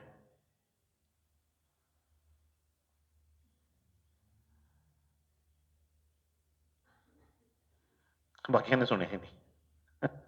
ਠੀਕ ਹੈ। ਪਹਿਲੀ ਬੇਨਤੀ ਹੈ ਮੇਰੀ ਕਿ ਦੇਖੋ, ਅੱਜ ਅਸੀਂ ਡਿਸ਼ਾਂ ਲਾਈਆਂ ਨੇ ਘਰਾਂ ਦੇ ਵਿੱਚ, ਕੇਬਲ ਟੀਵੀ ਲੱਗੇ ਨੇ, ਮੇਰਾ ਖਿਆਲ ਹੈ ਹਰ ਇੱਕ ਦੇ ਜੇਬ ਦੇ ਵਿੱਚ ਮੋਬਾਈਲ ਹੈਗਾ, ਭਾਵੇਂ ਬੱਚਾ ਹੈ ਭਾਵੇਂ ਸਿਆਣਾ ਹੈ। ਹਰ ਇੱਕ ਨਵਾਂ ਪੁਰਾਣੇ ਦੇ ਘਰ ਕੋਈ ਨਾ ਕੋਈ ਵਾਈਫਾਈ, ਕੋਈ ਜਾਂ ਮੋਬਾਈਲਾਂ ਦੇ ਵਿੱਚ ਨੈੱਟ ਚੱਲਿਆ ਹੈ, ਔਰ ਹਰ ਇੱਕ ਬੰਦਾ ਜੁੜਿਆ ਹੈ। ਜੇ ਸ਼ੌਂਕ ਹੋਏਗਾ ਨਾ, ਕਈਆਂ ਨੂੰ ਐਸਾ ਭੋਸੇ, ਉਹ ਸਵੇਰੇ ਉੱਠਦਿਆਂ ਪਹਿਲਾਂ ਸੋਨੇ ਦਾ ਰੇਟ ਚੈੱਕ ਕਰਦੇ ਆ, ਥੱਲੇ ਆਇਆ ਕਿ ਤਾਂ ਗਿਆ। ਪ੍ਰਾਪਰਟੀ ਦਾ ਰੇਟ ਕੀ ਹੈ, ਸ਼ੇਅਰ ਮਾਰਕੀਟ ਕਿੱਥੇ ਚੱਲ ਰਹੀ ਹੈ, ਬੜਾ ਦੇਖਦੇ ਨੇ, ਕਿਉਂਕਿ ਫਾਇਦੇ ਦੇ ਪਤਾ ਹੈ ਨਾ। ਇੱਧਰ ਤਾਂ ਪਤਾ ਨਹੀਂ ਇਹਦਾ ਕੀ ਫਾਇਦਾ ਕੀ। ਇਸੇ ਕਰਕੇ, ਕਿਉਂਕਿ ਜਦੋਂ ਤੱਕ ਸਾਡੇ ਅੰਦਰ ਚਾਹ ਨਹੀਂ ਆਏਗਾ, ਭਾਵਨਾ ਨਹੀਂ ਆਏਗਾ, ਕਿ ਜਾ ਕੀ ਰਹੀ ਭਾਵਨਾ ਜੈਸੀ, ਪ੍ਰਭ ਮੂਰਤ ਦੇਖੀ ਤਿੰਨ ਤੈਸੀ। ਜੇ ਸਾਡੇ ਅੰਦਰ ਭਾਵ ਹੀ ਨਹੀਂ ਆਏਗਾ ਤੇ ਕਿਸ ਤਰ੍ਹਾਂ ਗੱਲ ਬਣੇਗੀ? ਸਤਸੰਗ ਦਾ ਮਤਲਬ ਇਹ ਨਹੀਂ ਘੋਟਾ ਲਾਉਣਾ ਜਾਂ ਉਸ ਤਰ੍ਹਾਂ ਕਿ ਅੱਗੋਂ ਪਿੱਛੋਂ ਸੁਣੇ, ਮਤਲਬ ਕਿ ਜਿਹਦੇ ਅੰਦਰ ਇਹ ਭਾਵ ਆ ਗਿਆ ਨਾ, ਉਹ ਮੈਂ ਬੜਾ ਸਤਸੰਗ ਸੁਣਿਆ, ਮੈਨੂੰ ਹਰ ਇੱਕ ਦਾ ਪਤਾ, ਮੈਨੂੰ ਹਰ ਇੱਕ ਸਤਸੰਗ ਸੁਣਿਆ।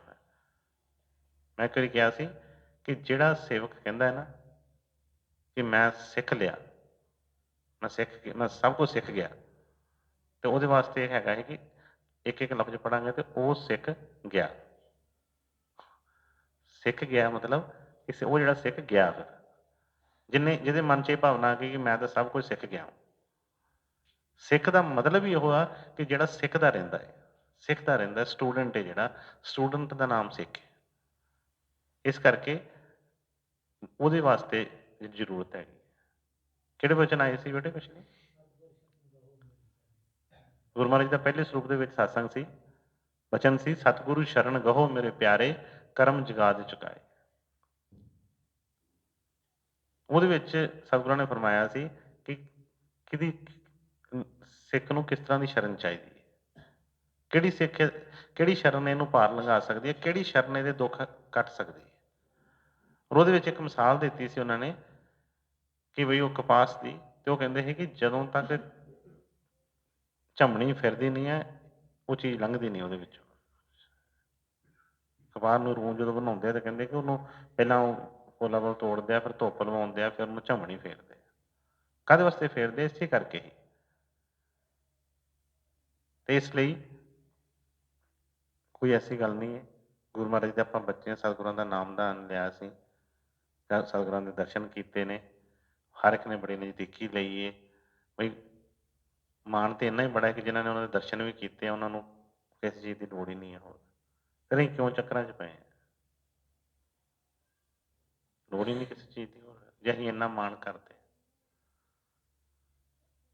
ਟਾਈਮ ਜ਼ਰੂਰ ਜ਼ਿਆਦਾ ਹੋ ਰਿਹਾ ਹੈ, ਮੈਨੂੰ ਪਤਾ ਕੀ ਲੱਗ ਰਿਹਾ ਹੈ, ਮੈਂ ਫਿਰ ਵੀ ਕਹਿ ਰਿਹਾ, ਬੇਨਤੀ ਇੱਕ ਮੌਕਾ ਦੇ ਰਿਹਾ ਕਿ ਜਿਨ੍ਹਾਂ ਨੇ ਪਹਿਲਾਂ ਜਲਦੀ ਹੈ ਉਹ ਗੁਰੂ ਮਹਾਰਾਜ ਦੀ ਸੇਵਾ, ਉਹਦੇ 'ਚ ਮੈਂ ਪਹਿਲਾਂ ਕਿਹਾ ਸ਼ਰਮ ਵਾਲੀ ਕੋਈ ਗੱਲ ਨਹੀਂ, ਝਾਕੇ ਵਾਲੀ ਕੋਈ ਗੱਲ ਨਹੀਂ, ਕੋਈ ਐਸੀ ਗੱਲ ਨਹੀਂ ਹੈ, ਕਿਉਂਕਿ ਸਤਸੰਗ ਅਜੇ ਹੋਣਾ ਹੈ ਸ਼ੁਰੂ, ਸਤਸੰਗ ਸ਼ੁਰੂ ਹੋਣਾ ਹੈ ਅਜੇ। ਇਸ ਕਰਕੇ ਜਿਨ੍ਹਾਂ ਨੂੰ ਜਲਦੀ ਹੈ ਜਾਂ ਕੁਛ ਵੀ ਹੈ ਉਹ ਵੀ ਆ ਜਾਣ। ਗੁਰੂ ਮਹਾਰਾਜ ਜੀ ਜਾਣਾ ਹੋਰ ਨਹੀਂ ਹੋਗਾ, ਕਮ ਸੇ ਕਮ ਮਿਲ ਕੇ ਛੁੱਟੀ ਲੈ ਕੇ ਆਰਾਮ ਨਾਲ ਬੈਠਣ। ਜਦੋਂ ਉਹਨਾਂ ਨੂੰ ਪਤਾ ਲੱਗੇ ਕਿ ਲੇਟ ਹੋ ਰਹੇ ਆ, ਉਹ ਫਿਰ ਜਾ ਸਕਦੇ ਵਿੱਚ। ਕਿਉਂਕਿ ਮੈਨੂੰ ਅੱਜ ਵੀ ਕਿਸੇ ਸੇਵਾਦਾਰ ਦਾ ਫੋਨ ਆਇਆ ਸੀ, ਮੈਂ ਗੱਲ ਟੋਪਿਕ ਛੱਡ ਕੇ, ਮੈਨੂੰ ਉਹ ਸੇਵਾਦਾਰ ਦਾ ਫੋਨ ਆਇਆ, ਮੈਨੂੰ ਕਹਿਣ ਲੱਗੇ ਇਹ ਨਾ ਟਾਈਮ 2 ਵਜੇ ਦਾ ਜਿਹੜਾ ਰੱਖਿਆ ਬੜਾ ਲੇਟ ਹੈ, ਪਹਿਲਾਂ ਹੋਣਾ ਚਾਹੀਦਾ ਹੈ। ਮੈਂ ਕਿਹਾ ਤੁਸੀਂ ਮੈਨੂੰ ਦੱਸੋ ਤੁਸੀਂ ਕਿੰਨੇ ਵਜੇ ਪਹੁੰਚ ਸਕਦੇ ਹੋ? ਕਿਉਂਕਿ ਮੈਂ ਤਾਂ ਹੁਣ 2 ਵਜੇ ਦਾ ਟਾਈਮ ਰੱਖ ਕੇ ਵੀ ਕਈ ਜਦੋਂ ਸਤਸੰਗ ਦੀ ਸਮਾਪਤੀ ਹੋਣੀ ਤੁਸੀਂ ਵੇਖਿਓ ਕਈਆਂ ਨੇ ਉਦੋਂ ਵੀ ਆ ਰਿਹਾ ਹੋਣਾ ਵਾ। ਕਈ ਉਦੋਂ ਵੀ ਪਹੁੰਚ ਰਹੇ ਹੁੰਦੇ ਆ। ਇਸ ਕਰਕੇ ਚਲੋ ਇਹ ਟੌਪਿਕ ਬਾਅਦ ਦੀ ਗੱਲ ਹੈ। ਜੇ ਨਹੀਂ ਹੈ ਤੇ ਫਿਰ ਮੈਂ ਆਗਿਆ ਦਿਓ ਫਿਰ ਸਤਸੰਗ ਸ਼ੁਰੂ ਕੀਤਾ ਜਾਵੇ।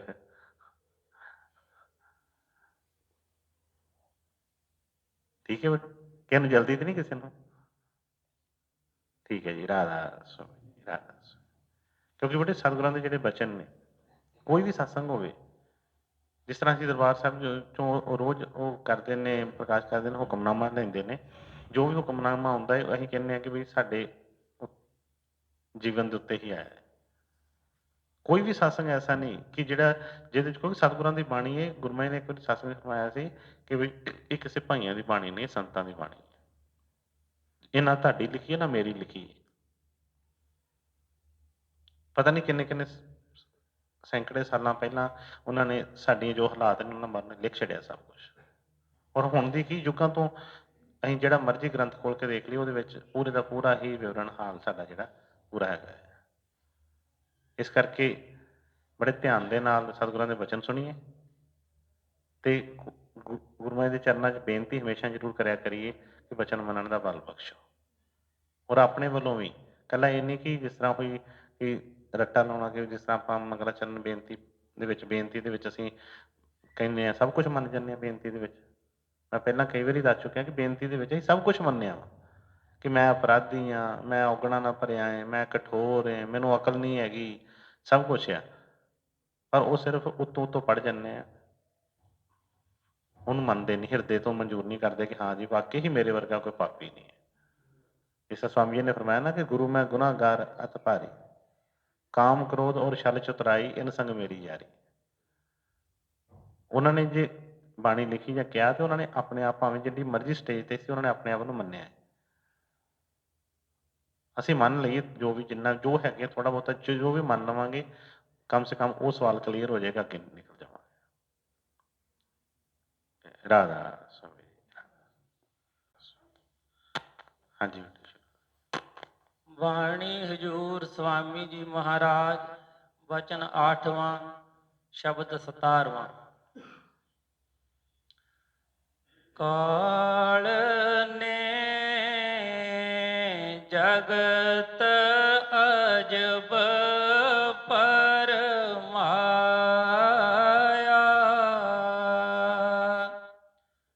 ਮੈਂ ਕਿਆ ਕਿਆ ਕਰੂੰ ਬਖਾਨ,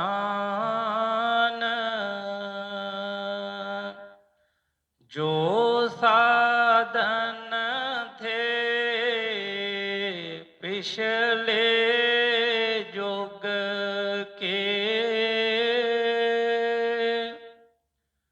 ਸੋ ਕਲ ਯੁਗ में किए परमान।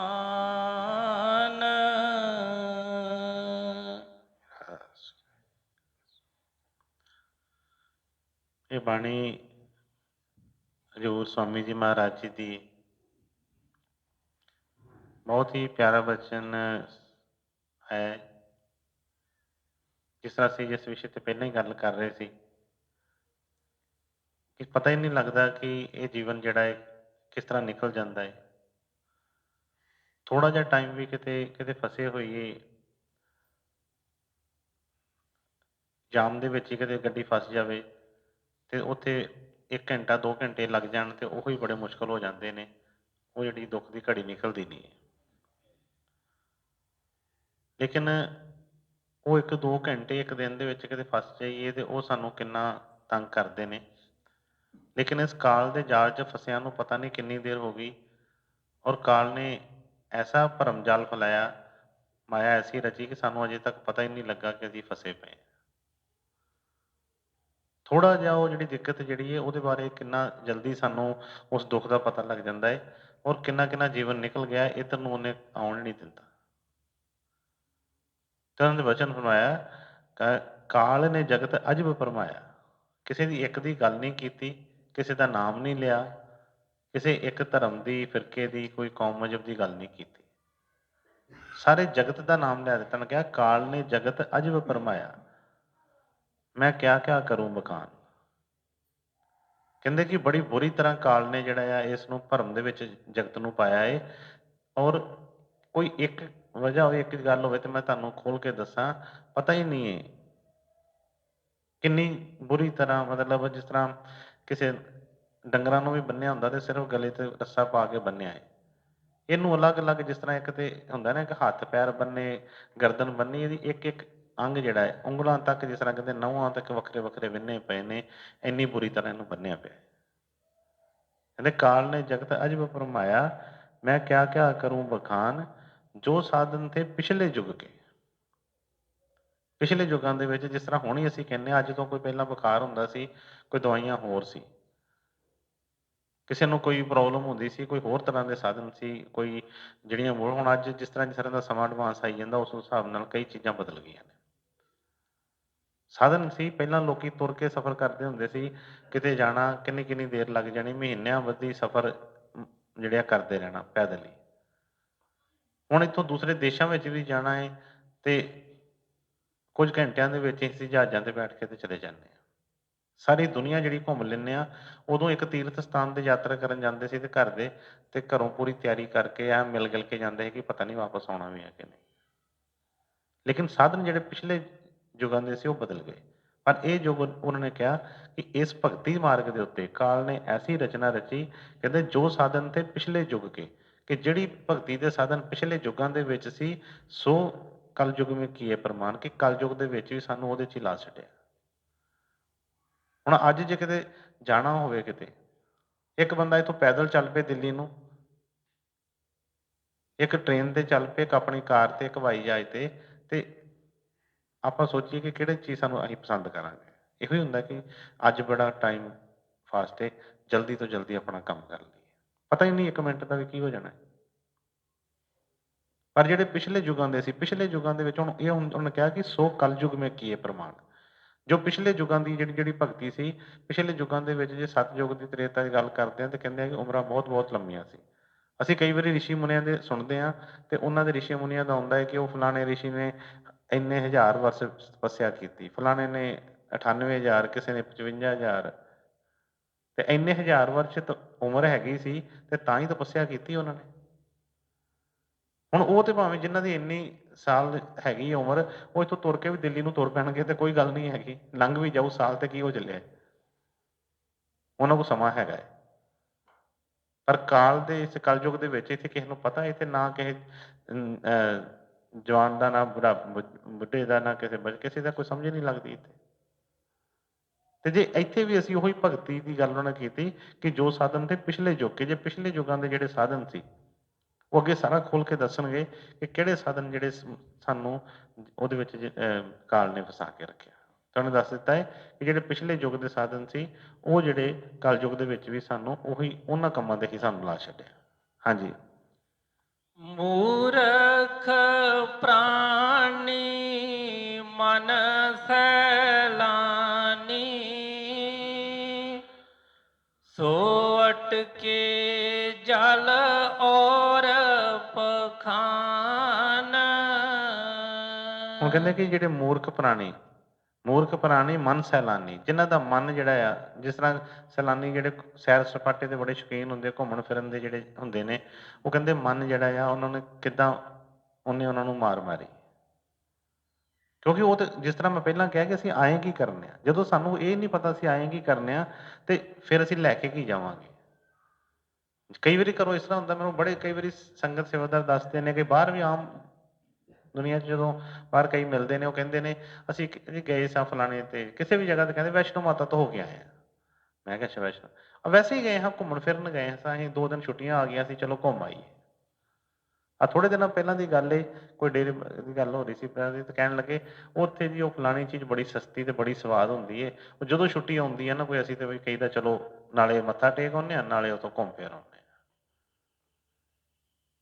ਜੇ ਅਸੀਂ ਵੀ ਇਸ ਤਰ੍ਹਾਂ ਹੀ ਕਰਦੇ ਹਾਂ ਕਿ ਇੱਕ ਤਾਂ ਹੁੰਦੀ ਭਗਤੀ ਦਾ ਚਾਅ ਸਾਡੇ ਮਨ 'ਚ, ਕਿ ਸਾਨੂੰ ਦਰਦ ਹੋ ਰਹੀ ਆ ਕਿ ਮੈਂ ਵਿਛੜਿਆ ਗੁਰੂ ਨਾਲੋਂ,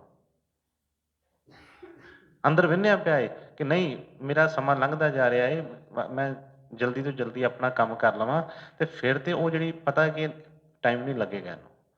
ਤੇ ਜੇ ਇਹ ਸੋਚਦਾ ਹੈ ਕਿ ਛੁੱਟੀ ਆਏਗੀ ਫਿਰ ਕਰਾਂਗੇ, ਕੋਈ ਹੋਏਗੀ ਮੁਸ਼ਕਲ ਫਿਰ ਚੱਲਾਂਗੇ, ਇਸ ਤਰ੍ਹਾਂ ਕਰਾਂਗੇ, ਇਹ ਭਗਤੀ ਵਾਲਾ ਨਹੀਂ।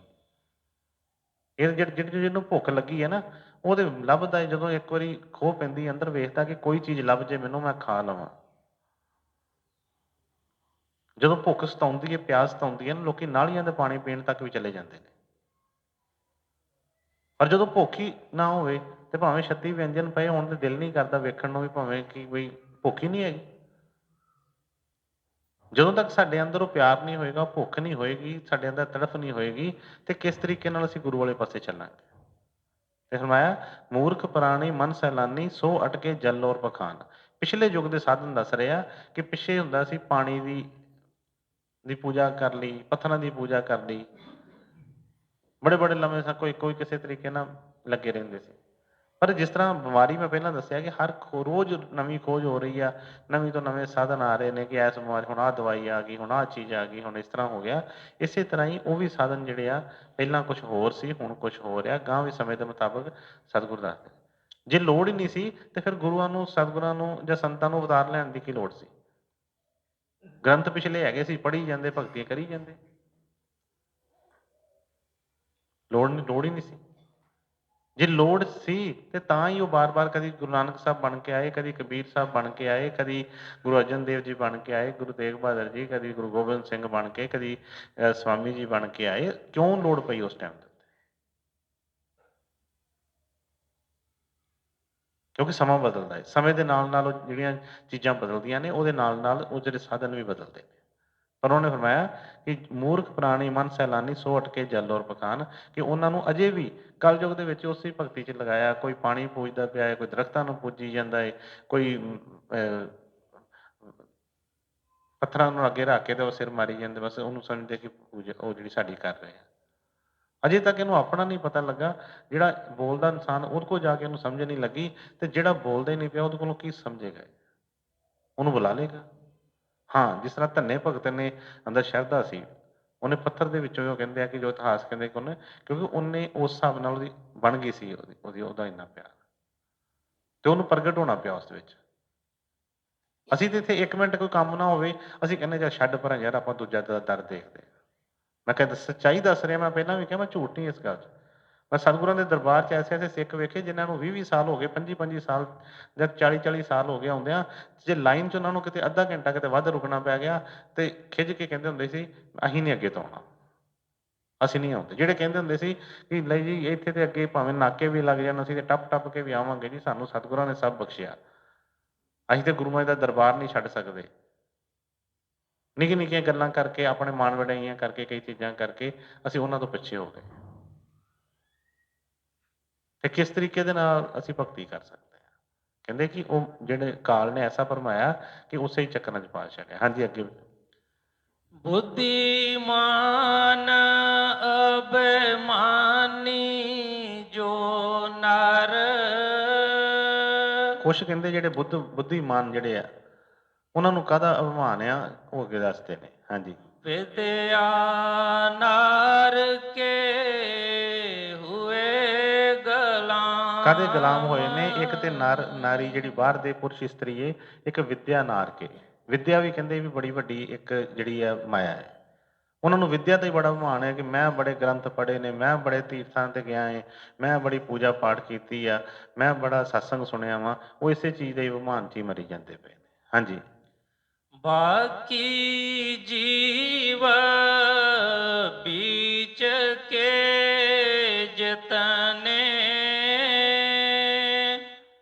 ਨਾ ਮੂਰਖ ਨਾ ਅਤ ਬੁੱਧੀਮਾਨ,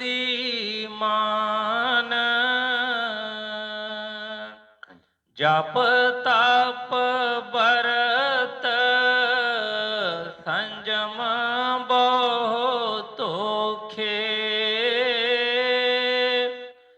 ਪੰਚ ਅਗਨ ਮੇ ਜਲੇ ਨਿਦਾਨ। ਹੁਣ ਜਿਹੜੇ ਕਹਿੰਦੇ ਕਿ ਇੱਕ ਤੇ ਬੜੇ ਜਿਨ੍ਹਾਂ ਨੇ ਕੋਈ ਪੂਜਾ ਪਾਠ ਜਾਂ ਬੜਾ ਜਿਨ੍ਹਾਂ ਨੇ ਗ੍ਰੰਥ ਪੜ੍ਹੇ ਨੇ, ਉਹਨਾਂ ਨੂੰ ਤੇ ਅਭਿਮਾਨ ਕਈ ਵਿਚਕਾਰ ਵਾਲੇ ਵੀ ਹੈਗੇ ਨੇ। ਉਹਨੇ ਕਿਹਾ ਕਿ ਬਾਕੀ ਜੀਵ ਬੀਚ ਕੇ ਜਿਤਨੇ ਨਾ ਮੂਰਖ ਨਾ ਅਤ ਬੁੱਧੀਮਾਨ, ਕਹਿੰਦੇ ਨਾ ਉਹਨਾਂ ਨੂੰ ਮੈਂ ਮੂਰਖ ਹੀ ਸਮਝਦਾ ਤੇ ਨਾ ਉਹਨਾਂ ਨੂੰ ਮੈਂ ਬੁੱਧੀਮਾਨ ਹੀ ਸਮਝਦਾ। ਕਿਉਂ? ਕਹਿੰਦੇ ਕਿ ਜਪ ਤਮ ਵਰਤ ਸੰਜਮ ਬਹੁਤ ਔਖੇ, ਪੰਜ ਅਗਨ ਮੇ ਜਲੇ ਨਿਦਾਨ। ਸਭ ਕੁਝ ਕਰਦੇ ਪਏ ਨੇ, ਜਪ ਵੀ ਕਰਦੇ ਪਏ ਨੇ, ਤਪ ਵੀ ਕਰਦੇ ਪਏ ਨੇ, ਵਰਤ ਵੀ ਰੱਖਦੇ ਪਏ ਨੇ, ਪਰ ਉਹ ਪੰਜ ਅਗਨੀਆਂ ਜਿਹੜੀਆਂ ਕਾਮ ਕ੍ਰੋਧ ਲੋਭ ਮੋਹ ਹੰਕਾਰ ਦੀਆਂ, ਉਹਦੇ 'ਚ ਫਿਰ ਵੀ ਹਮੇਸ਼ਾ ਹੀ ਜਲਦੇ ਪਏ ਨੇ। ਸਾਰੇ ਕਰਮ ਜਿਹੜੇ ਕੀਤੇ ਹੋਏ ਉਹਨਾਂ ਦੇ ਕਿਸੇ ਕੰਮ ਨਹੀਂ ਆ ਰਹੇ। ਵਰਤ ਵੀ ਰੱਖਦੇ ਨੇ, ਪੂਜਾ ਪਾਠ ਵੀ ਕਰੀ ਜਾਂਦੇ ਨੇ, ਸਭ ਕੁਝ ਕਰਦੇ ਪਏ ਨੇ, ਪਰ ਮਾਸਾ ਜਿੰਨੀ ਮੈਲ ਨਹੀਂ ਲੱਥੀ ਅਜੇ ਤੱਕ। ਜੋ ਮਨ ਜਿਹਦੇ ਜਿੰਨਾ ਪਹਿਲਾਂ ਵਜਨ ਸੀ, ਜੋ ਇਹਦੇ ਤੇ ਦਾਗ ਲੱਗੇ ਸੀ, ਉਹ ਅਜੇ ਤੱਕ ਸਾਫ਼ ਨਹੀਂ ਹੋਏ ਕੋਈ ਵੀ। ਹਾਂਜੀ। ਦੇਖੋ ਚਰਿਤਰ ਕਾਲ ਕਰਤਾ ਕੇ, ਕੋਈ ਸਿਰ ਕੋਈ ਪੈਰ ਰੁੰਧਾਨ, ਭਟਕ ਭਟਕ ਭਟਕਾਇਆ ਸਭ ਜਗ, ਕੋਈ ਨਾ ਲਗਾਇਆ ਠੌਰ ਠਿਕਾਨ। ਐਸੀ ਹਾਲਤ ਦੇਖ ਜਗਤ ਕੀ, ਸੰਤ ਸਤਿਗੁਰੂ ਪ੍ਰਗਟੇ ਆਨ। ਹੁਣ ਦੱਸਿਆ ਕਿ ਜਪ ਤਪ ਵਰਤ ਕਰਕੇ ਵੀ ਸਾਰੇ ਇਹ ਹੁਣ ਕਿਤੇ ਇਹ ਹੁਣ ਦੇ ਨਹੀਂ ਹੈ, ਇਹ ਪਿਛਲੇ ਯੁਗਾਂ ਦੇ ਆ। ਸਤਯੁਗ 'ਚ ਵੀ ਵਰਤ ਰੱਖੀ ਜਾਂਦੇ ਸੀ, ਉਦੋਂ ਵੀ ਤਪੱਸਿਆ ਹੁੰਦੀ ਸੀ, ਉਦੋਂ ਵੀ ਸਭ ਕੁਝ ਇਹ ਚੀਜ਼ਾਂ ਚੱਲਦੀਆਂ ਸੀ। ਪਰ ਅੱਜ ਦਾ ਜੋ ਸੀ ਸਾਧਨ ਸੀ, ਉਹਦੇ ਬਾਰੇ ਜੋ ਸਤਿਗੁਰਾਂ ਨੇ ਅੱਜ ਦੱਸਿਆ ਉਹਦੇ ਬਾਰੇ ਨਹੀਂ ਸਮਝਿਆ। ਪਿਛਲੇ ਹੀ ਉਹ ਕੰਮਾਂ ਨੂੰ, ਤੀਰਥਾਂ 'ਤੇ ਇਸ਼ਨਾਨ ਕਰ ਲਏ, ਸਮਝ ਲਿਆ ਜਿਸ ਤਰ੍ਹਾਂ ਲੋਕੀ ਜਾਂਦੇ ਸੀ ਜਾਂ ਤੀਰਥਾਂ 'ਤੇ, ਉਹਨੂੰ ਸਮਝ ਲਿਆ। ਉਦੋਂ ਕੱਪੜਾ ਹੀ ਇੰਨਾ ਸਾਫ਼ ਹੁੰਦਾ ਸੀ। ਹੁਣ ਤੁਸੀਂ ਬਾਹਰ ਕੈਨੇਡਾ ਅਮਰੀਕਾ ਕਿਤੇ ਚਲੇ ਜਾਓ, ਤੁਸੀਂ ਉੱਥੇ ਵਾਈਟ ਸ਼ਰਟ ਜਿਹੜੀ ਹੈ ਭਾਵੇਂ 10 ਦਿਨ ਉੱਥੇ ਪਾ ਲਓ, ਉੱਥੇ ਕੋਈ ਮਿੱਟੀ ਘਟਾ ਨਹੀਂ ਹੈਗਾ, ਗੰਦੇ ਨਹੀਂ ਹੁੰਦੇ। ਨੰਗੇ ਪੈਰ ਚਲੀ ਜਾਓ, ਕੋਈ ਉੱਥੇ ਮਾੜਾ ਜਿਹਾ ਕੋਈ ਨਹੀਂ ਹੈਗਾ, ਉੱਦਾਂ ਦੀ ਸਾਫ਼ ਸਫਾਈ ਰਹਿੰਦੀ ਹੈ। ਇੱਥੇ ਤੁਸੀਂ ਹੁਣ ਇੱਥੇ ਆਪਾਂ ਨੇ ਸਾਡੇ ਇੱਥੇ ਇੰਨਾ ਮਿੱਟੀ ਘਟਾ ਹੈ, ਤੁਸੀਂ ਭਾਵੇਂ 2 ਘੰਟਿਆਂ ਦੇ ਵਿੱਚ ਹੀ ਐਂ ਮੈਲ ਚੜ ਜਾਂਦੀ ਹੈ। ਇਸੇ ਤਰ੍ਹਾਂ ਪਿਛਲੇ ਯੁਗਾਂ ਦੇ ਵਿੱਚ ਇਸ ਤਰ੍ਹਾਂ ਦੀ ਉਹ ਜਿਹੜੀ ਹੈਗੀ ਸੀ ਦਸ਼ਾ, ਕਿ ਲੋਕੀ ਪਹਿਲਾਂ ਹੀ ਕਰਮਾਂ ਇਹਨਾਂ ਤੋਂ ਬਚੇ ਸੀ, ਮਾੜੇ ਕਰਮਾਂ ਤੋਂ। ਲੋਕੀ ਘਰ ਦੇ ਵਿੱਚ, ਪਿੰਡ ਦੇ ਵਿੱਚ ਕਿਸੇ ਬੇਟੀ ਦੀ ਸ਼ਾਦੀ ਹੋਣੀ ਤੇ ਸਾਰੇ ਪਿੰਡ ਨੇ ਇਕੱਠੇ ਹੋਣਾ, ਤੇ ਉਹਨਾਂ ਕਹਿਣਾ ਪਿੰਡ ਦੀ ਬੇਟੀ ਦੀ ਸ਼ਾਦੀ ਹੈ। ਸਾਰਿਆਂ ਜੋ ਮੰਜੇ ਬਿਸਤਰੇ ਇਕੱਠੇ ਕਰਨੇ, ਰੋਟੀਆਂ ਸਾਰਿਆਂ ਨੇ ਰਲ ਮਿਲ ਕੇ ਕਰਨੀਆਂ, ਪ੍ਰਾਹੁਣਿਆਂ ਨੂੰ ਐਂ ਕਰਨਾ, ਘਰ ਦਾ ਪਿੰਡ ਦਾ ਜਵਾਈ ਹੋਣਾ ਤੇ ਕਹਿਣਾ ਬਈ ਉਹਦੇ ਵਾਸਤੇ ਵੀ ਹਰ ਥਾਂ ਉਹਦੀ ਪਿੰਡ 'ਚ ਉਹਨੇ ਦਾਖਲ ਹੋਣਾ ਤੇ ਹਰ ਪਾਸੇ ਉਹਦਾ ਸਤਿਕਾਰ, ਇਹ ਪਿੰਡ ਦਾ ਜਵਾਈ ਆਇਆ। ਹੁਣ ਅੱਜ ਕੀ ਸਮਾਂ ਹੈ? ਕੋਈ ਕੰਮ ਸਾਰੇ ਕਰੀਆ। ਥੋੜੇ ਦਿਨ ਪਹਿਲਾਂ ਕੀ ਨਰਾਤੇ ਨਿਕਲੇ ਸ਼ਾਇਦ, ਕੁਛ ਕਿਤੇ ਮੈਂ ਬੈਠਾ ਸੀ ਕਿਤੇ, ਮੈਂ ਕਿਹਾ ਅੱਗੇ ਵੀ ਕਿਸੇ ਨੂੰ ਪੁੱਛਿਆ ਸੀ ਤੇ ਫਿਰ ਕਿਤੇ ਗੱਲ ਹੋਈ, ਮੈਂ ਪੁੱਛਿਆ, ਮੈਂ ਕਿਹਾ ਬੇਟੇ ਇਹਦਾ ਕੀ ਮਤਲਬ ਹੈ? ਤੁਸੀਂ ਕੰਜਕਾਂ ਬਿਠਾਈਆਂ ਜਾਂ ਜੋ ਵੀ ਬੇਟੀਆਂ ਦੇ ਛੋਟੀਆਂ ਨੂੰ ਲਿਆਂਦਾ, ਉਹਨਾਂ ਦੇ ਪੈਰ ਧੋਤੇ ਆ, ਉਹਨਾਂ ਨੂੰ ਕੁਝ ਨਾ ਕੁਝ ਪੈਸੇ ਵੀ ਦਿੱਤੇ ਆ, ਜੋ ਵੀ ਕੀਤਾ ਇਹਦਾ ਮਤਲਬ ਕੀ ਹੈ? ਪਤਾ ਹੀ ਨਹੀਂ ਕੁਛ ਵੀ। ਉਹਨਾਂ ਹੀ ਬੇਟੀਆਂ ਨੂੰ, ਛੋਟੀਆਂ ਨੂੰ ਅੱਜ ਦੇਵੀਆਂ ਬਣਾ ਕੇ ਪੂਜ ਰਹੇ ਆ, ਕੱਲ ਉਹਨਾਂ ਨਾਲ ਦੇ ਬਲਾਤਕਾਰ ਹੋ ਰਹੇ ਨੇ। ਰੋਜ਼ ਅਸੀਂ ਖਬਰਾਂ ਪੜ੍ਹਦੇ ਹਾਂ, ਤੇ ਕੀ ਇਹ ਸਾਡੀ ਜਿਹੜੀ ਬੜੀ ਕੋਈ ਭਗਤੀ ਹੈ? ਇੱਕ ਦਿਨ ਕਿਤੇ ਥੋੜੀ ਦੇਰ ਬਿਠਾ ਕੇ ਕਰ ਲਿਆ, ਪੈਰ ਧੋ ਲਏ, ਤੇ ਬਹੁਤ ਕੀ ਉਹਦੇ ਨਾਲ ਸਾਡੀ ਭਗਤੀ ਹੋ ਗਈ ਹੈ, ਦੇਵੀ ਨੂੰ ਖੁਸ਼ ਕਰ ਲਿਆ? ਨਹੀਂ। ਜਦੋਂ ਤੱਕ ਸਾਨੂੰ ਸਮਝ ਨਹੀਂ ਲੱਗੇਗੀ, ਉੱਥੇ ਹੀ ਚੋਟਾਂ ਖਾਂਦੇ ਰਹਾਂਗੇ। ਉਹਨੇ ਫਰਮਾਇਆ ਕਿ ਜਪ ਤਪ ਵਰਤ ਸੰਜਮ ਬਹੁ ਧੋਖੇ, ਪੰਚ ਅਗਨ ਮੇ ਜਲੇ ਨਿਦਾਨ, ਦੇਖੋ ਚਰਿੱਤਰ ਕਾਲ ਕਰਤਾ ਕੇ, ਕੋਈ ਸਿਰ ਕੋਈ ਪੈਰ ਰੁੰਦਾਨ। ਕਹਿੰਦੇ ਕਾਲ ਨੇ ਦੇਖੋ ਕਿਸ ਤਰ੍ਹਾਂ ਦੀ ਮਾਰ ਮਾਰੀ, ਐਸਾ ਭਟਕਾਇਆ ਇਹਨੂੰ, ਇੰਨੀਆਂ ਭੀੜਾਂ। ਲੋਕੀ ਦੱਸਦੇ ਨੇ, ਆ ਥੋੜੇ ਦਿਨ ਪਹਿਲਾਂ ਮੈਂ ਗੱਲ ਦੱਸ ਰਿਹਾ ਸੀ, ਕਿਸੇ ਕੋਲ ਬੈਠੇ ਸਾਂ, ਉਹ ਕਹਿਣ ਲੱਗੇ ਤੁਸੀਂ ਉਹ ਫਲਾਣੀ ਜਗ੍ਹਾ ਤੇ ਗਏ ਹੋ? ਮੈਂ ਕਿਹਾ ਨਹੀਂ, ਮੈਂ ਨਹੀਂ ਕਦੀ ਗਿਆ। ਜਾ ਕੇ ਵੇਖਿਓ, ਬੜੀ ਦੁਨੀਆ ਹੁੰਦੀ ਉੱਥੇ। ਮੈਂ ਕਿਹਾ ਕਿਵੇਂ ਦੁਨੀਆ ਵੇਖਣੀ ਹੈ ਉੱਥੇ ਜਾ ਕੇ? ਕਾਹਦੇ ਵਾਸਤੇ ਦੁਨੀਆ? ਬਾਕੀ ਥੋੜ੍ਹੀ ਜਿਹੀ ਤੁਹਾਡੇ ਪਿੰਡਾਂ 'ਚ, ਤੁਹਾਡੇ ਸ਼ਹਿਰਾਂ 'ਚ ਦੁਨੀਆ ਥੋੜ੍ਹੀ ਹੈ। ਪਰ ਲੋਕੀ ਇਸ ਚੀਜ਼ ਨੂੰ ਬੜੀ ਸ਼ਾਨ ਸਮਝਦੇ, ਫਲਾਣੀ ਜਾ ਤੇ ਜਾ ਕੇ ਦੇਖੋ ਬੜੀ ਭੀੜ ਜੀ, ਬੜੀ ਦੁਨੀਆ। ਤੇ ਉਹਦਾ ਹੀ ਦੱਸ ਰਹੇ ਨੇ, ਕਹਿੰਦੇ ਦੇਖੋ ਚਰਿੱਤਰ ਕਾਲ ਕਰਤਾ ਕੇ, ਕੋਈ ਸਿਰ ਕੋਈ ਪੈਰ ਰੁੰਦਾਨ। ਕਹਿੰਦੇ ਕਾਲ ਨੇ ਐਸਾ ਮੱਤ ਮਾਰੀ, ਭੀੜਾਂ 'ਚ ਜਾ ਜਾ ਕੇ ਉੱਥੇ ਧੱਕੇ ਖਾਂਦੇ ਨੇ, ਕੋਈ ਕਈਆਂ ਦੇ ਪੈਰ ਮਿੱਧੇ ਜਾਂਦੇ ਨੇ, ਕਈਆਂ ਦੇ ਸਿਰ ਪਾੜਦੇ ਨੇ ਉੱਥੇ, ਪਰ ਫਿਰ ਵੀ ਬੜੇ ਖੁਸ਼ ਨੇ। ਉਹਨੂੰ ਹੀ ਭਗਤੀ ਸਮਝੀ ਜਾਂਦੇ ਨੇ, ਧੱਕੇ ਖਾਣ। ਪਿਛਲੇ ਸਤਸੰਗ 'ਚ ਗੁਰੂ ਮਹਾਰਾਜ ਦੇ ਬਚਨ ਆਏ ਕਿ ਪੂਰੇ ਸਤਿਗੁਰਾਂ ਦੀ ਪ੍ਰਾਪਤੀ ਕਰਕੇ ਪੂਰੇ ਸਤਿਗੁਰਾਂ ਦੇ ਕੋਲ ਆ ਕੇ ਮੱਥੇ ਟੇਕ ਕੇ ਸਭ ਕੁਝ ਉਹਨਾਂ ਨੂੰ ਮੰਨ ਕੇ ਫਿਰ ਵੀ ਕਹਿੰਦੇ ਨੇ ਮਹਾਰਾਜ ਜੀ ਪਹਾੜਾਂ 'ਚੋਂ ਹੋ ਆਈਏ। ਗੁਰੂ ਮਹਾਰਾਜ ਕਹਿੰਦੇ ਜਾਓ ਹੋ ਮਾਰੋ ਧੱਕੇ ਖਾਓ ਧੱਕੇ ਨਾਲ। ਪਤਾ ਕੀ ਲੱਗਾ ਸਾਨੂੰ? ਭਗਤੀ ਕਾ ਭੇਦ ਨਹੀਂ ਜਾਣਾ, ਗੁਰੂ ਕੋ ਸਤਪੁरुष नहीं माना। ਜਦੋਂ ਤੱਕ ਇਸ ਅੰਦਰ ਉਹ ਆਇਆ ਨਾ, ਉਹ ਪਿਆਰ ਨਾ ਆਇਆ, ਜਿੱਥੇ ਮਰਜ਼ੀ ਚਲਾ ਜਾਏ ਇਹਦਾ ਕੁਛ ਨਹੀਂ ਕੋਈ ਸਵਾਰ ਨਹੀਂ ਸਕਦਾ। ਤੇ ਮੈਂ ਕਿ ਦੇਖੋ ਚਰਿੱਤਰ ਕਾਲ ਕਰਤਾ ਕੇ ਕੋਈ ਸਿਰ ਕੋਈ ਪੈਰ ਰੁੰਦਾਨ, ਭਟਕ ਭਟਕ ਭਟਕਾਇਆ ਸਭ ਜਗ, ਕੋਈ ਨਾ ਲਗਾਇਆ ਠੌਰ ਟਿਕਾਣ। ਕਹਿੰਦੇ ਇੰਨਾ ਕੁ ਭਟਕਾਇਆ, ਲੋਕੀ ਸਾਰੀ ਸਾਰੀ ਉਮਰ ਇੱਕ ਤੀਰਥ ਦੂਜੇ ਤੀਰਥ ਤੀਸਰੇ ਤੀਰਥ ਯਾਤਰਾ ਹੀ ਕਰੀ ਜਾਂਦੇ ਆ, ਕੋਈ ਟਿਕਾਣਾ ਨਹੀਂ। ਮਨ ਦੀ ਹਾਲਤ ਉੱਥੇ ਦੀ ਉੱਥੇ, ਜਿੰਨਾ ਹੰਕਾਰ ਸੀ, ਜਿੰਨਾ ਕ੍ਰੋਧ ਸੀ, ਜਿੰਨੀ ਮਾਣ ਵਡਿਆਈ ਦੀ ਭੁੱਖ ਸੀ, ਉਹ ਹੋਰ ਵੱਧਦੀ ਗਈ। ਸਗੋਂ ਜਿਸ ਤਰ੍ਹਾਂ ਪਿੱਛੇ ਆਇਆ ਕਿ ਵਿਦਿਆ ਨਾਰ ਕੇ ਹੋਏ ਗੁਲਾਮ, ਉਹ ਹੋਰ ਮਤਲਬ ਵਿਦਿਆ ਪਹੁੰਚ ਕੇ ਮੈਂ ਦੇ ਲਾ ਜੀ ਕੋਈ ਮੈਂ ਕਿਸੇ ਨੂੰ ਗੱਲ ਕਰਨ ਦੇਣਾ, ਮੈਂ ਫਲਾਣਾ ਤੀਰਥ ਵੀ ਦੇਖਿਆ, ਮੈਂ ਫਲਾਣੀ ਜਗ੍ਹਾ ਤੇ ਵੀ ਗਿਆ, ਫਲਾਣਾ ਵੀ ਗ੍ਰੰਥ ਪੜ੍ਹਿਆ, ਮੈਂ ਫਲਾਣੇ ਦੇ ਵੀ ਦਰਸ਼ਨ ਕੀਤੇ ਨੇ। ਮੈਲ ਲੱਥਣੀ ਸੀ ਚਾਹੀਦੀ, ਹੰਕਾਰ ਖਤਮ ਹੋਣਾ ਸੀ, ਸਗੋਂ ਹੋਰ ਹੰਕਾਰ ਵੱਧ ਗਿਆ। ਉਹਨਾਂ ਦੀ ਦੇਖ ਕੇ ਹੁਣ ਕਿਹਾ ਕਿ ਜਦੋਂ ਐਸੀ ਹਾਲਤ ਦੇਖ ਜਗਤ ਕੀ, ਦੁਨੀਆ ਜਗਤ ਨੂੰ ਐਸੇ ਭੰਬਲ ਭੂਸੇ ਪਾਇਆ ਵੇਖ ਕੇ ਕਹਿੰਦੇ ਐਸੀ ਹਾਲਤ ਦੇਖ ਜਗਤ ਕੀ ਸੰਤ ਸਤਿਗੁਰੂ ਪ੍ਰਗਟਿਆ। ਕਾਹਦੇ ਵਾਸਤੇ ਲੋੜ ਪਈ ਸੰਤਾਂ ਨੂੰ? ਪਤਾ ਹੀ ਨਹੀਂ, ਕੋਈ ਰਸਤਾ ਹੀ ਨਹੀਂ ਦਿਖਾਉਣ ਵਾਲਾ ਕੋਈ ਵੀ ਹੈਗਾ। ਸਾਰੇ ਹੀ ਉਹੋ ਜਿਹੇ, ਬਸ ਇਹਨੇ ਉਹੋ ਜਿਹੀ ਅਸੀਂ ਉਹੋ ਜਿਹੇ ਅੱਗੇ ਸਾਡੇ ਜਿਹੜੇ ਆ ਰਸਤਾ ਵਿਖਾਉਣ ਵਾਲੇ ਆ, ਤੇ ਉਹ ਕਹਿੰਦੇ ਕਿ ਅੰਨੇ ਨੂੰ ਅੰਨਾ ਮਿਲੇ। ਕਿੱਥੇ ਜਾਵਾਂਗੇ? ਕਿੱਥੇ ਨਾ ਕਿਸੇ ਨੂੰ ਪਤਾ, ਨਾ ਉਹ ਜਿਹੜੇ ਕੰਮ ਅਸੀਂ ਕਰਦੇ ਪਏ ਉਹੀ ਸਾਨੂੰ ਅੱਗੇ ਦੱਸੀ ਜਾਂਦੇ ਨੇ। ਉਹਦੇ ਵਿੱਚ ਬੜੇ ਖੁਸ਼ ਆ ਕਿਉਂਕਿ ਪਿਛਲੇ ਯੁੱਗਾਂ ਦੀਆਂ ਟੇਕਾਂ ਨੇ, ਪੜ੍ਹਿਆ ਇਹ ਸਭ ਕੁਝ ਸੁਣਿਆ ਪਹਿਲਾਂ ਹੀ। ਸਤਿਗੁਰਾਂ ਨੇ ਕਿਹਨੂੰ ਫਰਮਾਇਆ ਕਿ ਬਈ ਜਿਹੜਾ ਬੰਦਾ ਸ਼ਰਾਬ ਪੀਂਦਾ ਉਹਨੂੰ ਸ਼ਰਾਬ ਛਡਾਉਣੀ, ਛਡਾ ਕੇ ਦੁੱਧ ਪਿਆਉਣਾ ਉਹਨੂੰ ਮੁਸ਼ਕਲ ਹੈ। ਜਿਹੜਾ ਪਹਿਲਾਂ ਹੀ ਸ਼ਰਾਬ ਪੀਂਦਾ ਹੈ ਤੇ ਉਹਨੂੰ ਕਹੋ ਕਿ ਆਹ ਬ੍ਰਾਂਡ ਛੱਡ ਦੇ ਦੂਜਾ ਬ੍ਰਾਂਡ ਲੈਣਾ, ਤਾਂ ਉਹਦੇ ਕੋਲ ਕਿਹੜੀ ਮੁਸ਼ਕਲ ਹੈ? ਉਹਦੇ ਵਾਸਤੇ ਤਾਂ ਵਧੀਆ। ਤੇ ਪਤਾ ਨਹੀਂ, ਕਹਿੰਦੇ ਕਿ ਐਸੀ ਹਾਲਤ ਦੇਖ ਜਗਤ ਕੀ ਸੰਤ ਸਤਿਗੁਰੂ ਪ੍ਰਗਟੇ ਆਉਣ। ਇਸ ਕਰਕੇ ਸਤਿਗੁਰਾਂ ਨੇ ਇੱਥੇ ਆਉਣਾ ਮਨਜ਼ੂਰ ਕੀਤਾ ਹੈ ਕਿ ਰਾਧਾ ਸੁਆਮੀ ਦਰਾ ਨਰ ਰੂਪ ਜਗਤ ਮੇ, ਗੁਰੂ ਹੋਏ ਜੀਵ ਚਿਤਾਏ। ਕਾਹਦੇ ਵਾਸਤੇ ਉਹ ਆਏ? ਇਹ ਸਾਨੂੰ ਚਿਤਾਉਣ ਵਾਸਤੇ। ਜਿਹੜੇ ਸੁੱਤੇ ਪਏ ਆ ਗਹਿਰੀ ਨੀਂਦ ਦੇ ਵਿੱਚ, ਚੇਤਾ ਹੀ ਨਹੀਂ ਕਿ ਬਈ ਇਹ ਜੀਵਨ ਕਿੱਦਾਂ ਨਿਕਲਦਾ ਜਾ ਰਿਹਾ ਹੈ। ਹਾਂਜੀ ਅੱਗੇ ਗੁਰ ਸੇਵਾ ਔਰ ਨਾਮ ਮਹਾਤਮ, ਸਤ ਸੰਗ ਸਤਿਗੁਰ ਕੀਆ ਬਖਾਨ।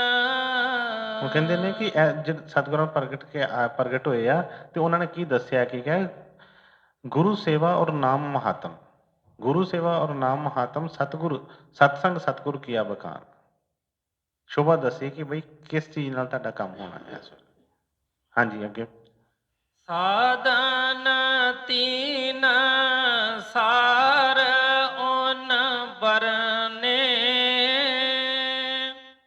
ਔਰ ਸਾਧਨ ਸਭ ਥੋਥੇ ਮਾਨ। ਹੁਣ ਤਿੰਨ ਸਾਧਨ ਉਹਨਾਂ ਨੇ ਦੱਸਿਆ ਕਿ ਸਾਧਨ ਤੀਨ ਜਿਹੜੇ ਕਲਯੁਗ ਦੇ ਵਿੱਚ ਜਿਹੜੇ ਸਾਨੂੰ ਜਿਨ੍ਹਾਂ ਤੋਂ ਮਦਦ ਮਿਲਦੀ ਹੈ, ਉਹਨਾਂ ਦਾ ਭੇਦ ਦੱਸ ਰਹੇ ਨੇ। ਕਹਿੰਦੇ ਸਾਧਨ ਤੀਨ ਸਾਰ ਉਨ ਬਰਨੇ।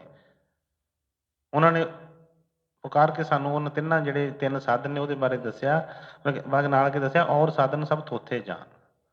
ਉਸ ਤੋਂ ਇਲਾਵਾ ਜਿਹੜੇ ਤਿੰਨਾਂ ਸਾਧਨਾਂ ਤੋਂ ਇਲਾਵਾ ਸਾਧਨ ਨੇ, ਕਹਿੰਦੇ ਉਹਦਾ ਕੋਈ ਫਾਇਦਾ ਨਹੀਂ। ਉਹ ਤਿੰਨ ਸਾਧਨ ਕਿਹੜੇ ਨੇ? ਸਤਿਗੁਰ, ਸਤਸੰਗ ਤੇ ਨਾਮ। ਇਹਨੂੰ ਸਤਸੰਗ ਸੁਣੇਗਾ, ਸਭ ਤੋਂ ਪਹਿਲਾਂ ਇਹਨੂੰ ਸਤਸੰਗ ਮਿਲੇਗਾ। ਸਤਸੰਗ 'ਚ ਇਹਨੂੰ ਸਤਿਗੁਰਾਂ ਦੀ ਮਹਿਮਾ ਦਾ ਪਤਾ ਚੱਲੇਗਾ। ਫਿਰ ਸਤਿਗੁਰਾਂ ਕੋਲ ਤਾਂ ਪਹਿਲਾਂ ਆ ਗਿਆ, ਪਰ ਹੁਣ ਤੱਕ ਇਹਨੇ ਸਤਿਗੁਰ ਨਹੀਂ ਜਾਣਿਆ। ਸਤਸੰਗ ਸੁਣਦਾ ਪਿਆ ਹੈ ਪਰ ਅਜੇ ਸਤਸੰਗ ਦਾ ਅਸਰ ਨਹੀਂ ਹੋਇਆ, ਸਤਸੰਗ ਦਾ ਕੋਈ ਪ੍ਰਭਾਵ ਨਹੀਂ ਇੱਥੇ। ਤੇ ਇਹ ਉਦੋਂ ਤੱਕ ਸਤਿਗੁਰਾਂ ਨੂੰ ਤਾਂ ਇੱਕ ਬੰਦਾ ਸਮਝਦਾ ਹੈ, ਅਜੇ ਤੱਕ ਇਹਨੂੰ ਸਤਿਗੁਰੂ ਮਿਲੇ ਨਹੀਂ। ਮੈਂ ਕਈ ਵਾਰੀ ਦੱਸਿਆ ਕਿ ਸਾਨੂੰ ਅਜੇ ਸਤਿਗੁਰ ਨਹੀਂ ਮਿਲੇ। ਕਹਿੰਦੇ ਅਸੀਂ ਜ਼ਰੂਰ ਹਾਂ ਪਰ ਅਜੇ ਮਿਲੇ ਨਹੀਂ ਹੈਗੇ। ਅਸੀਂ ਸੁਣੇ ਆ ਅਜੇ, ਉਹਨਾਂ ਦੀ ਸ਼ੋਭਾ ਸੁਣੀਏ ਉਹ ਕਰਕੇ ਤੇ ਅਸੀਂ ਬਸ ਉਹ ਕਰੀ ਜਾਂਦੇ ਹਾਂ। ਜਿਸ ਦਿਨ ਸਤਿਗੁਰਾਂ ਦਾ ਮੇਲ ਹੋ ਗਿਆ ਉਸ ਦਿਨ ਇਹਦੀ ਫਿਰ ਇਹਨੂੰ ਕੋਈ ਦੁੱਖ ਨਹੀਂ ਰਹਿ ਸਕਦਾ। ਫਿਰ ਇਹਨੂੰ ਕੋਈ ਵੀ ਚੀਜ਼ ਦੀ ਤਕਲੀਫ ਨਹੀਂ ਇਹਨੂੰ, ਪਰ ਅਜੇ ਇਹਨੂੰ ਸਤਿਗੁਰ ਨਹੀਂ ਮਿਲੇ। ਤੇ ਸਤਸੰਗ ਦੇ ਵਿੱਚ ਜਦੋਂ ਗੁਰੂ ਦੀ ਸ਼ੋਭਾ ਦਾ ਪਤਾ ਲੱਗੇਗਾ, ਉਸ ਨਾਮ ਦੀ ਸ਼ੋਭਾ ਦਾ ਪਤਾ ਲੱਗੇਗਾ, ਫਿਰ ਇਹ ਸਤਿਗੁਰਾਂ ਦੀ ਖੋਜ ਕਰੇਗਾ, ਸਤਿਗੁਰ ਇਹਨੂੰ ਮਿਲਣਗੇ ਤੇ ਬਈ ਉਹ ਇਹਨੂੰ ਨਾਮ ਦੇਣਗੇ। ਫਿਰ ਇਹ ਨਾਮ ਤੋਂ ਇਲਾਵਾ ਹੋਰ ਕੁਛ ਮੰਗੇਗਾ ਨਹੀਂ। ਪਿਛਲੇ ਸਤਸੰਗ ਦੇ ਵਿੱਚ ਉਹਦੇ ਵਿੱਚ ਆਇਆ ਕਿ ਸਤਿਗੁਰ ਸੇਵਕ ਕੋ ਨਾਮ ਧਨ ਦੇ। ਉਹ ਹੋਰ ਨਹੀਂ ਕੋਈ ਬਾਹਰਲੇ ਧਨ ਦੌਲਤਾਂ ਦੇਣ ਨਹੀਂ ਆਉਂਦੇ। ਉਹਨਾਂ ਨੇ ਕਿਹਾ ਕਿ ਸੇਵਕ ਨੂੰ ਨਾਮ ਧਨ ਦਿੰਦੇ ਨੇ, ਜਿਹਦੇ ਨਾਲ ਇਹਦੀ ਗਰੀਬੀ ਕੱਟੀ ਜਾਣੀ ਹੈ। ਇੱਥੇ ਤੇ ਕਰੋੜਾਪਤੀ ਵੀ ਅਜੇ ਤੱਕ ਵਿਚਾਰੇ ਮੰਗਤੇ ਨੇ, ਪਰ ਜਿਹਨੂੰ ਉਹ ਨਾਮ ਧਨ ਸਤਿਗੁਰ ਬਖਸ਼ ਦਿੰਦੇ ਨੇ, ਉਹਦੇ ਵਰਗਾ ਕੋਈ ਰਾਜੇ ਮਹਾਰਾਜੇ ਵੀ ਉਹਦੇ ਨਾਲ ਨਹੀਂ ਰਲ ਸਕਦੇ। ਤੈਨੂੰ ਫਰਮਾਇਆ ਕਿ ਸਾਧਨ ਤੀਨ ਸਾਰ ਉਨ ਵਰਨੇ ਔਰ ਸਾਧਨ ਸਭ ਤੋਥੇ ਮਾਰ। ਇਸ ਤੋਂ ਇਲਾਵਾ ਕਹਿੰਦੇ ਬਾਕੀ ਸਾਧਨ ਤੁਸੀਂ ਜੋ ਮਰਜ਼ੀ। ਹੁਣ ਦੇਖੋ ਗੱਲ ਦੁਨੀਆਦਾਰੀ 'ਚ ਕਰਾਂਗੇ ਗੱਲ ਤਾਂ ਦੁੱਖ ਲੱਗੇਗਾ ਸਾਨੂੰ, ਪਰ ਪਹਿਲਾਂ ਮੈਂ ਕਿਹਾ ਕਿ ਦਵਾਈ ਜਿਹੜੀ ਹੈ ਜ਼ਰੂਰੀ ਨਹੀਂ ਮਿੱਠੀ ਹੋਵੇ, ਕੌੜੀ ਵੀ ਦਵਾਈ ਹੁੰਦੀ ਹੈ। ਇੰਜੈਕਸ਼ਨ ਜਦੋਂ ਲੱਗਦਾ ਦਰਦ ਹੁੰਦੀ ਹੈ, ਪਰ ਇੰਜੈਕਸ਼ਨ ਉਦੋਂ ਲਗਾਉਂਦੇ ਨੇ ਕਿ ਜਦੋਂ ਵੇਖਦੇ ਕਿ ਹੁਣ ਦਵਾਈ ਦਾ ਅਸਰ ਨਹੀਂ ਹੋ ਰਿਹਾ, ਹੁਣ ਸਿੱਧਾ ਇੰਜੈਕਸ਼ਨ ਲਗਾ ਦਿਓ। ਦਰਦ ਹੁੰਦੀ ਹੈ ਉਦੋਂ, ਪਰ ਉਹ ਸਾਡੇ ਹੀ ਫਾਇਦੇ ਵਾਸਤੇ। ਹੁਣ ਇਹ ਵਚਨ ਸਾਨੂੰ ਕਈ ਕੜਵੇ ਵੀ ਲੱਗ ਰਹੇ ਹੋਣਗੇ, ਕਿਉਂਕਿ ਜਦੋਂ ਮੈਂ ਆਪ ਕਈ ਵਾਰੀ ਮੈਨੂੰ ਕਈ ਬੱਚੇ ਮਿਲਦੇ ਨੇ। ਥੋੜ੍ਹੇ ਦਿਨ ਪਹਿਲਾਂ ਕਿਸੇ ਦੇ ਜਾਣ ਦਾ ਮੌਕਾ ਮਿਲਿਆ, ਮੈਂ ਗੱਲਾਂ ਹੀ ਸੁਣ ਕੇ ਹੈਰਾਨ ਉਹਨਾਂ ਦੀਆਂ। ਪਹਿਲਾਂ ਉਹ ਇੱਕ ਕਿਸੇ ਦੀ ਸ਼ੋਭਾ ਕਰ ਰਹੇ ਸੀ ਜੇ ਕਿਸੇ ਜਗ੍ਹਾ ਦੀ, ਤੇ ਮੈਨੂੰ ਬੜਾ ਲੱਗਾ ਕਿ ਬਈ ਇਹ ਬੜੇ ਭਗਤ ਨੇ ਸਾਰੇ, ਉੱਥੋਂ ਇੱਕ ਜਗ੍ਹਾ ਦੀ ਗੱਲ ਹੋ ਰਹੀ ਹੈ। ਫਿਰ ਉਸ ਤੋਂ ਬਾਅਦ ਦੂਜੀ ਦੀ ਹੋ ਗਈ, ਫਿਰ ਤੀਸਰੇ ਦੀ ਹੋ ਗਈ, ਇਸ ਤਰ੍ਹਾਂ ਕਰਦੇ ਆ। ਮੈਂ ਕਿਹਾ ਇਹ ਤੇ ਉਹੀ ਗੱਲ ਬਾਕੀ ਨਿਕਲੀ। ਕਿਤੇ ਵੀ ਹੋਏ ਕਿ ਟਿਕੇ ਤੇ ਸਹੀ ਕਿਤੇ ਇੱਕ ਕਲਾਸ ਦੇ ਵਿੱਚ। ਹੁਣ ਜਿਸ ਤਰ੍ਹਾਂ ਸਕੂਲ ਦੇ ਵਿੱਚ, ਇੱਕ ਸਕੂਲ ਦੇ ਵਿੱਚ ਇੱਕੋ ਕਲਾਸ ਨਹੀਂ, ਕਈ ਕਲਾਸਾਂ ਲੱਗਦੀਆਂ ਨੇ। ਹੁਣ ਬੱਚਾ ਜਾਵੇ ਪਹਿਲਾਂ ਪਹਿਲੀ ਕਲਾਸ 'ਚ ਬੈਠੇ, ਥੋੜ੍ਹੀ ਦੇਰ ਦੂਜੀ ਕਲਾਸ, ਫਿਰ ਤੀਜੀ 'ਚ, ਫਿਰ ਚੌਥੀ, ਸਾਰਾ ਦਿਨ ਇੱਦਾਂ ਘੁੰਮਦਾ ਫਿਰੇ, ਕਿਹੜਾ ਸਿਲੇਬਸ ਕਿਹੜਾ ਪੂਰਾ ਹੋਊਗਾ? ਕੋਈ ਵੀ ਨਹੀਂ ਪੜ੍ਹਿਆ ਜਾਣਾ ਉਹਦੇ ਕੋਲ। ਪਹਿਲੀ 'ਚ ਬੈਠ ਜਾਵੇ, ਬੈਠ ਤੇ ਜਾਵੇ ਟਿੱਕੇ ਕਿਤੇ। ਇਸ ਕਰਕੇ ਸਤਿਗੁਰ ਨਹੀਂ ਕਿਸੇ ਨੂੰ ਮਾੜਾ ਕਹਿੰਦੇ, ਉਹ ਕਹਿੰਦੇ ਜਿੱਥੇ ਮਰਜ਼ੀ ਜਾਓ। ਕਈ ਵਾਰੀ ਗੁਰੂ ਮਹਾਰਾਜ ਦੇ ਦਰਬਾਰ 'ਚ ਕਈ ਐਸੇ ਬੱਚੇ ਆਉਣੇ, ਤੇ ਉਹਨਾਂ ਨੇ ਕੋਈ ਬੇਟੀਆਂ ਦੀ ਸ਼ਾਦੀ ਕੋਈ ਦੂਜੇ ਘਰਾਂ 'ਚ ਹੋ ਗਈਆਂ ਜਾਂ ਕਿਸੇ ਤਰ੍ਹਾਂ ਵੀ, ਉਹਨਾਂ ਨੇ ਕਹਿਣਾ ਮਹਾਰਾਜ ਜੀ ਕਿਰਪਾ ਕਰੋ ਉਹਨਾਂ ਨੂੰ ਵੀ ਬੁਲਾਓ। ਗੁਰੂ ਮਹਾਰਾਜ ਨੇ ਕਹਿਣਾ ਕੋਈ ਗੱਲ ਨਹੀਂ ਬੇਟੇ, ਜਿੱਥੇ ਲੱਗੇ ਆ ਕੋਈ ਨਹੀਂ, ਉਹ ਕਲਾਸ ਪੂਰੀ ਹੋਏਗੀ ਮੈਂ ਆਪੇ ਬੁਲਾਵਾਂ। ਕੋਈ ਉਹਨਾਂ ਨੂੰ ਇਹ ਨਹੀਂ ਕਿ ਖਿੱਚ ਕੇ ਇੱਧਰ ਲਿਆਓ ਉੱਧਰ ਲਿਆਓ। ਹਰ ਇੱਕ ਆਪਣੇ ਆਪਣੇ ਉਸ ਕਲਾਸ ਦੇ ਵਿੱਚ ਲੱਗਾ ਹੈ, ਉਹ ਪੂਰੀ ਕਰੇਗਾ ਤੇ ਅਗਲੀ 'ਚ ਜਾਏਗਾ। ਜੇ ਉਹ ਪੜ੍ਹਾਈ ਦਾ ਪਤਾ ਹੀ ਨਹੀਂ ਸਾਨੂੰ, ਕਦੀ ਇੱਧਰ ਕਦੀ ਉੱਧਰ ਕਦੀ ਉੱਧਰ, ਤੇ ਕੋਈ ਵੀ ਕਲਾਸ ਨਹੀਂ ਪੂਰੀ ਹੁੰਦੀ। ਤੇ ਉਹਨੂੰ ਸੁਣਾਇਆ ਕਿ ਬਈ ਔਰ ਸਾਧਨ ਸਭ ਤੋਂ ਉੱਥੇ ਮਾਨ। ਕੋ ਬਾਕੀ ਜਿੰਨੇ ਸਾਧਨ ਨੇ ਉਹਨਾਂ ਦਾ ਕੋਈ ਫਾਇਦਾ ਨਹੀਂ ਉਹਨਾਂ ਦਾ। ਪਰ ਜੇ ਸਾਨੂੰ ਵਿਸ਼ਵਾਸ ਹੋਏਗਾ, ਭਰੋਸਾ ਹੋਏਗਾ, ਫਿਰ ਤੇ ਅਸੀਂ ਸਤਿਗੁਰਾਂ ਕੋਲ ਨਾਮ ਹੀ ਮੰਗਾਂਗੇ। ਫਿਰ ਤੇ ਅਸੀਂ ਉਹਨਾਂ ਦੇ ਹੀ ਉਸ ਸਤਸੰਗ ਦੇ ਵਿੱਚ ਹੀ ਸਭ ਕੁਝ ਪਾ ਲਵਾਂਗੇ। ਸਤਿਗੁਰੂ ਮਿਲ ਗਏ ਤੇ ਫਿਰ ਬਈ ਕਿਹੜੀ ਚੀਜ਼ ਪਿੱਛੇ ਰਹਿ ਗਈ? ਕਿਉਂਕਿ ਦਾਤਾ ਮਿਲ ਗਿਆ ਤੇ ਦਾਤਾਂ ਪਿੱਛੇ ਨਹੀਂ ਰਹਿ ਜਾਂਦੀਆਂ। ਦਾਤਾਂ ਹੱਥ ਬੰਨ੍ਹ ਕੇ ਪਿੱਛੇ ਪਿੱਛੇ ਦੌੜੀਆਂ ਫਿਰਦੀਆਂ ਜਿਹਦੇ ਕੋਲ ਦਾਤਾ ਹੁੰਦਾ ਹੈ। ਹਾਂਜੀ ਅੱਗੇ। वेद शास्त्र और सिमरत प्राणा, पढ़ना इनका बिरथा जान। ਹੁਣ ਵੇਖੋ ਦੁਨੀਆ ਦੇ ਵਿੱਚ ਇਹ ਗੱਲ ਕਰਾਂਗੇ, ਲੋਕੀ ਸਿਰ ਪੜਨ ਵਾਸਤੇ ਆਉਣਗੇ ਰਹਿਣਾ, ਕਿਉਂਕਿ ਬੜੀ ਗੱਲ ਸਮਝਾਉਣੀ ਔਖੀ। ਕਿੱਦਾਂ ਸਮਝਾਵਾਂਗੇ? ਸਾਨੂੰ ਆਪ ਨੂੰ ਨਹੀਂ ਸਮਝ ਆਈ, ਕਿਸੇ ਨੂੰ ਕਹੀਂ ਸਮਝਾਵਾਂਗੇ? ਹੁਣ ਫਰਮਾ ਰਹੇ ਨੇ ਵੇਦ ਸ਼ਾਸਤਰ ਔਰ ਸਿਮਰਤ ਪੁਰਾਨਾ, ਪੜਨਾ ਇਨਕਾ ਬਿਰਥਾ ਜਾਨ। ਹੁਣ ਇਹਦੀ ਤੇ ਵਿਆਖਿਆ ਨਹੀਂ ਕਰਨੀ, ਇਹਨੂੰ ਕਹੋ ਚਲੋ ਅੱਗੇ ਚੱਲੋ, ਕਿਉਂਕਿ ਬੁਰੀ ਲੱਗਣੀ। ਕਿਉਂਕਿ ਉਹਨਾਂ ਨੇ ਸਾਹਮਣੇ ਉਹਨੂੰ ਕਹਿ ਦਿੱਤਾ। ਅਸੀਂ ਵੀ ਕਈ ਵਾਰੀ ਕਰਦੇ ਹਾਂ, ਕਈ ਵਾਰੀ ਗੁਰੂ ਮਹਾਰਾਜ ਦੀ ਸੇਵਾ ਕਹੋ, ਅਸੀਂ ਤੇ ਜੀ ਸਵੇਰੇ ਸ਼ਾਮ ਮੰਗਲਾਚਰਨ ਬੇਨਤੀ ਪੜ੍ਹਦੇ ਹਾਂ, ਅਸੀਂ ਤੇ ਜੀ ਘਰ ਮੰਦਿਰ ਬਣਾਇਆ ਐਡਾ ਵੱਡਾ, ਅਸੀਂ ਤੇ ਮੱਥਾ ਟੇਕ ਕੇ ਬੱਚੇ ਬਾਹਰ ਜਾਂਦੇ ਨੇ, ਆਉਂਦਿਆਂ ਮੱਥਾ ਟੇਕਦੇ ਨੇ, ਉੱਥੇ ਪ੍ਰਸ਼ਾਦ ਰੱਖਿਆ ਜੀ ਜਿਹੜਾ ਡੇਰੋਂ ਖੜੀ ਦਾ, ਉਹ ਦੇਈਦਾ ਉਹਨਾਂ ਨੂੰ ਜੀ, ਆਹ ਕੀਤਾ ਉਹ ਕੀਤਾ, ਬਸ ਇਹਨੂੰ ਭਗਤੀ ਸਮਝ ਲਿਆ ਸੀ। ਪੂਰੀ ਜਿਸ ਤਰ੍ਹਾਂ ਛੋਈ ਲਾ ਰਹੇ ਨੇ। ਫਰਮਾਉਂਦੇ ਪੰਡਿਤ ਵੇਦ ਸ਼ਾਸਤਰ ਔਰ ਸਿਮਰਤ ਪੁਰਾਨਾ, ਪੜ੍ਹਨਾ ਇਨਕਾ ਬਿਰਥਾ ਜਾਨ। ਕਹਿੰਦੇ ਜੇ ਗੁਰੂ ਨਾਲ ਪਿਆਰ ਨਾ ਬਣਿਆ, ਇਹਨੂੰ ਗੁਰੂ ਨਾਲ ਮਿਲਿਆ, ਇਹ ਵੇਦ ਸ਼ਾਸਤਰ ਪੜ੍ਹ ਕੇ ਕਿਤਾਬਾਂ ਹੀ ਜਿੰਨੀਆਂ ਮਰਜ਼ੀ ਪੜ੍ਹ ਲਓ, ਪੜ੍ਹਨਾ ਕੋਈ ਗੱਲ ਨਹੀਂ ਬਣਨੀ। ਅਸੀਂ ਕੋਈ ਰੈਸਪੀ ਬੁੱਕ ਲੈ ਆਈਏ ਬਾਜ਼ਾਰੋਂ ਕਿ ਬਈ ਮਲਾਈ ਕੋਫਤਾ ਕਿੱਦਾਂ ਬਣਦਾ ਹੈ, ਪੜ੍ਹ ਸੁਣਾਈ ਜਾਈਏ, ਆਹ ਚੀਜ਼ ਪੈਂਦੀ, ਉਹ ਚੀਜ਼ ਪੈਂਦੀ, ਆਹ ਪੜ੍ਹੀ ਜਾਈਏ, ਤੇ ਉਹਦੇ ਨਾਲ ਪੇਟ ਦੀ ਅਗਨੀ ਤੇ ਨਹੀਂ ਸ਼ਾਂਤ ਹੋਣੀ। ਹਾਂ, ਉਹ ਚੀਜ਼ਾਂ ਆਉਣਗੇ, ਪਦਾਰਥ ਆਉਣਗੇ, ਉਹ ਸੈਰੀਆਂ ਬਣਨਗੀਆਂ, ਉਹਨੂੰ ਖਾਵਾਂਗੇ ਤੇ ਫਿਰ ਉਹ ਗੱਲ ਬਣਨੀ। ਨਹੀਂ ਤੇ ਪੜ੍ਹੀ ਜਾਵਾਂਗੇ, ਪੜ੍ਹਨ ਨਾਲ ਕੁਛ ਨਹੀਂ ਹੋਣਾ ਹੈਗਾ। ਹਾਂਜੀ। पंडित पेख पेट के मारे,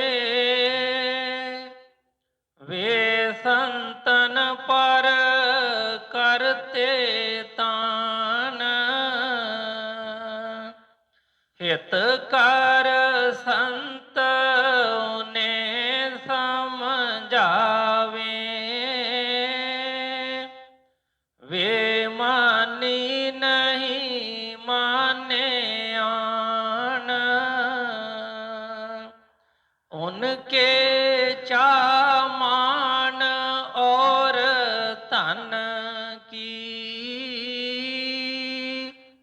परमार्थ से खाली जान। ਹੁਣ ਮੈਂ ਸਤਿਗੁਰਾਂ ਦੇ ਮਾਣ ਤੇ ਇਹ ਗੱਲ ਕਹਿਣਾ ਹੈ ਕਿ ਜੇ ਸਾਨੂੰ ਸਤਿਗੁਰਾਂ ਦੇ ਬਚਨਾਂ ਦੀ ਸਮਝ ਲੱਗ ਜੀ, ਜੋ ਵੀ ਬਚਨ ਅੱਜ ਆ ਰਹੇ ਨੇ, ਮੈਂ ਪਹਿਲਾਂ ਕਿਹਾ ਕਿ ਬਚਨ ਉਹਨਾਂ ਦਾ ਕੋਈ ਵੀ ਛੋਟਾ ਨਹੀਂ ਹੁੰਦਾ। ਗੁਰੂ ਮਹਾਰਾਜ ਨੇ ਫਰਮਾਇਆ ਸੀ ਇੱਕ ਇੱਕ ਲਫ਼ਜ਼ ਦੀ, ਉਹਨਾਂ ਦੇ ਸ਼ਬਦ ਦੀ ਕਰੋੜਾਂ ਰੁਪਏ ਵੀ ਕੀਮਤ ਪਾ ਲਈਏ ਤੇ ਬਈ ਉਹਦੀ ਕੋਈ ਕੀਮਤ ਨਹੀਂ ਦੇ ਸਕਦਾ। ਉਹ ਸਤਿਗੁਰਾਂ ਦੇ ਮਾਣ ਤੇ ਗੱਲ ਕਹਿ ਰਿਹਾ ਕਿ ਜੇ ਸਾਨੂੰ ਸਤਿਗੁਰਾਂ ਦੇ ਬਚਨਾਂ ਦੀ ਸਮਝ ਲੱਗ ਗਈ, ਉਹਦੇ ਉੱਤੇ ਚੱਲ ਪਏ, ਤੇ ਕੋਈ ਵੀ ਬੰਦਾ ਇੱਥੋਂ ਦੁਖੀ ਨਹੀਂ ਜਾਏਗਾ। ਕਿਸੇ ਤਰ੍ਹਾਂ ਦਾ ਵੀ ਕੋਈ ਦੁੱਖ ਨਹੀਂ ਉਹਨੂੰ ਰਹਿ ਸਕਦਾ। ਪਰ ਜੇ ਜਿਸ ਤਰ੍ਹਾਂ स्वामी ने ਕਿਹਾ ਕਿ ਗੁਰੂ ਕੋ ਉੱਪਰ ਉੱਪਰ ਗਾਤਾ, ਗੁਰੂ ਕੋ ਦਿਲ ਵੀ ਤੰਨਿਆ, ਜੇ ਸਿਰਫ ਗਿਆਨ ਸਿਰਫ ਉਨੀ ਕੁ ਗੱਲਾਂ ਤੱਕ ਜਾਣਾ ਆ ਕਿ ਲੋਕਾਂ ਨੂੰ ਸੁਣਾਉਣ ਤੱਕ, ਲੋਕਾਂ ਤੇ ਪ੍ਰਭਾਵ ਪਾਉਣ ਤੱਕ, ਤੇ ਫਿਰ ਆਪਣਾ ਫਾਇਦਾ ਨਹੀਂ। ਲੋਕਾਂ ਨੂੰ ਜਿੰਨਾ ਮਰਜ਼ੀ ਦੱਸੀ ਜਾਈਏ, ਲੋਕੀ ਫਾਇਦਾ ਲੈ ਲੈਣਗੇ, ਸਾਨੂੰ ਤੇ ਫਾਇਦਾ ਉਦੋਂ ਹੀ ਹੋਊਗਾ ਜਦੋਂ ਅਸੀਂ ਉਸ ਰਸਤੇ ਤੇ ਆਵਾਂਗੇ। ਤਾਂ ਉਹਨੇ ਫਰਮਾਇਆ कि पंडित पेख पेट के मारे वह संतन पर करते तान, हित कर संत उन्हें समझावे वो मानी नहीं माने आन। क्यों ਮੰਨਣਗੇ ਉਹ? ਰੋਜੀ ਰੋਟੀ ਬੰਦ ਹੋ ਜਾਣੀ ਹੈ ਸਾਰਿਆਂ ਦੀ। ਪੰਡਤਾਂ ਕੋਲ ਜਾਂਦੇ ਆ, ਜਦੋਂ ਸਾਨੂੰ ਕਹਿੰਦੇ ਆ ਕਿ ਲਿਆਓ ਜੀ ਤੁਹਾਡੇ ਤੇ ਆਹ ਸ਼ਨੀ ਦੀ ਚੱਲ ਰਹੀ ਹੈ, ਤੁਹਾਡੇ ਤੇ ਫਲਾਣੇ ਦੀ ਆ, ਉਹ ਤੁਹਾਡਾ ਹਵਨ ਕਰ ਦਿੰਦੇ ਆ, ਤੁਹਾਡੀ ਪੂਜਾ ਪਾਠ ਕਰ ਦਿੰਦੇ ਆ, ਆਹ ਕਰੋ, ਨਾਰੀਅਲ ਚੜਾ ਦਿਓ, ਉਹ ਕਰ ਦਿਓ, ਤੇ ਉਹ ਵੀ ਕਿੱਦਾਂ ਕੰਮ ਚੱਲੇਗਾ? ਜੇ ਉਹ ਕਹਿ ਦੇਣ ਕਿ ਬਈ ਨਾਮ ਰਾਮ ਨਾਲ ਜਪ, ਸਾਰੇ ਤੇਰੇ ਦੂਰ ਹੋ ਜਾਣਗੇ।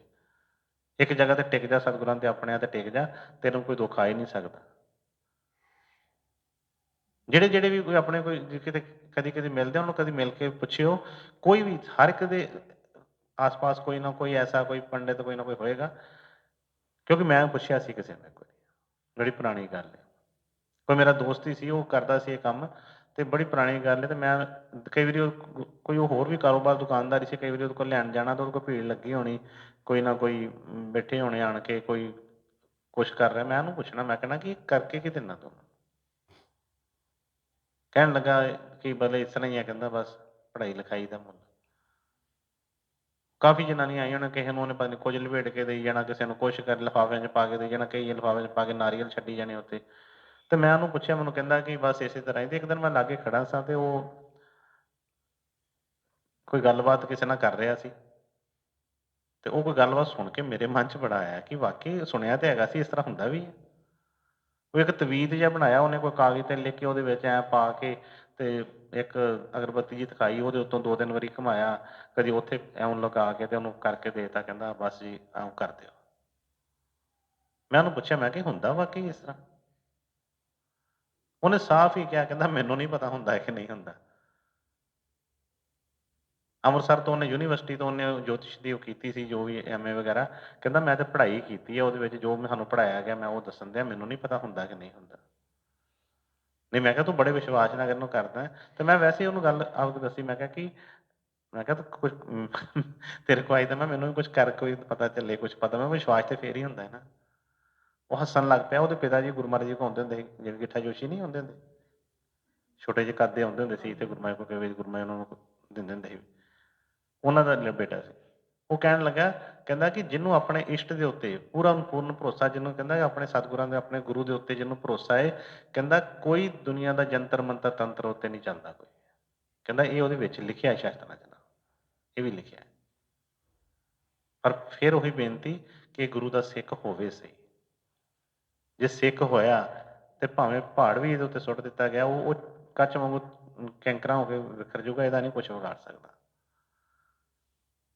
ਪਰ ਜੇ ਉੱਥੇ ਹੀ ਅਸੀਂ ਗੱਲਾਂ ਕਰੀ ਜਾਂਦੇ ਹਾਂ ਕਿ ਨਾ ਸਾਨੂੰ ਵਿਸ਼ਵਾਸ, ਨਾ ਸਾਨੂੰ ਕੋਈ ਭਰੋਸਾ, ਨਾ ਸਾਡੇ ਅੰਦਰ ਕੋਈ ਪਿਆਰ, ਨਾ ਕੋਈ ਗੱਲ ਨਾ ਬਾਤ ਹੈ, ਤੇ ਜਦੋਂ ਕੋਈ ਗੱਲ ਸਾਈਂ ਗੁਰੂ ਮਹਾਰਾਜ ਦੇ ਬੱਚੇ, ਸਾਨੂੰ ਕੁਛ ਨਹੀਂ ਹੋ ਸਕਦਾ, ਜਦੋਂ ਕੁਛ ਹੋ ਜਾਂਦਾ ਫਿਰ ਕਿਤੇ ਵੇਖਦੇ ਕਿੱਦਾਂ ਹੋ ਗਿਆ ਇਹ। ਨਹੀਂ,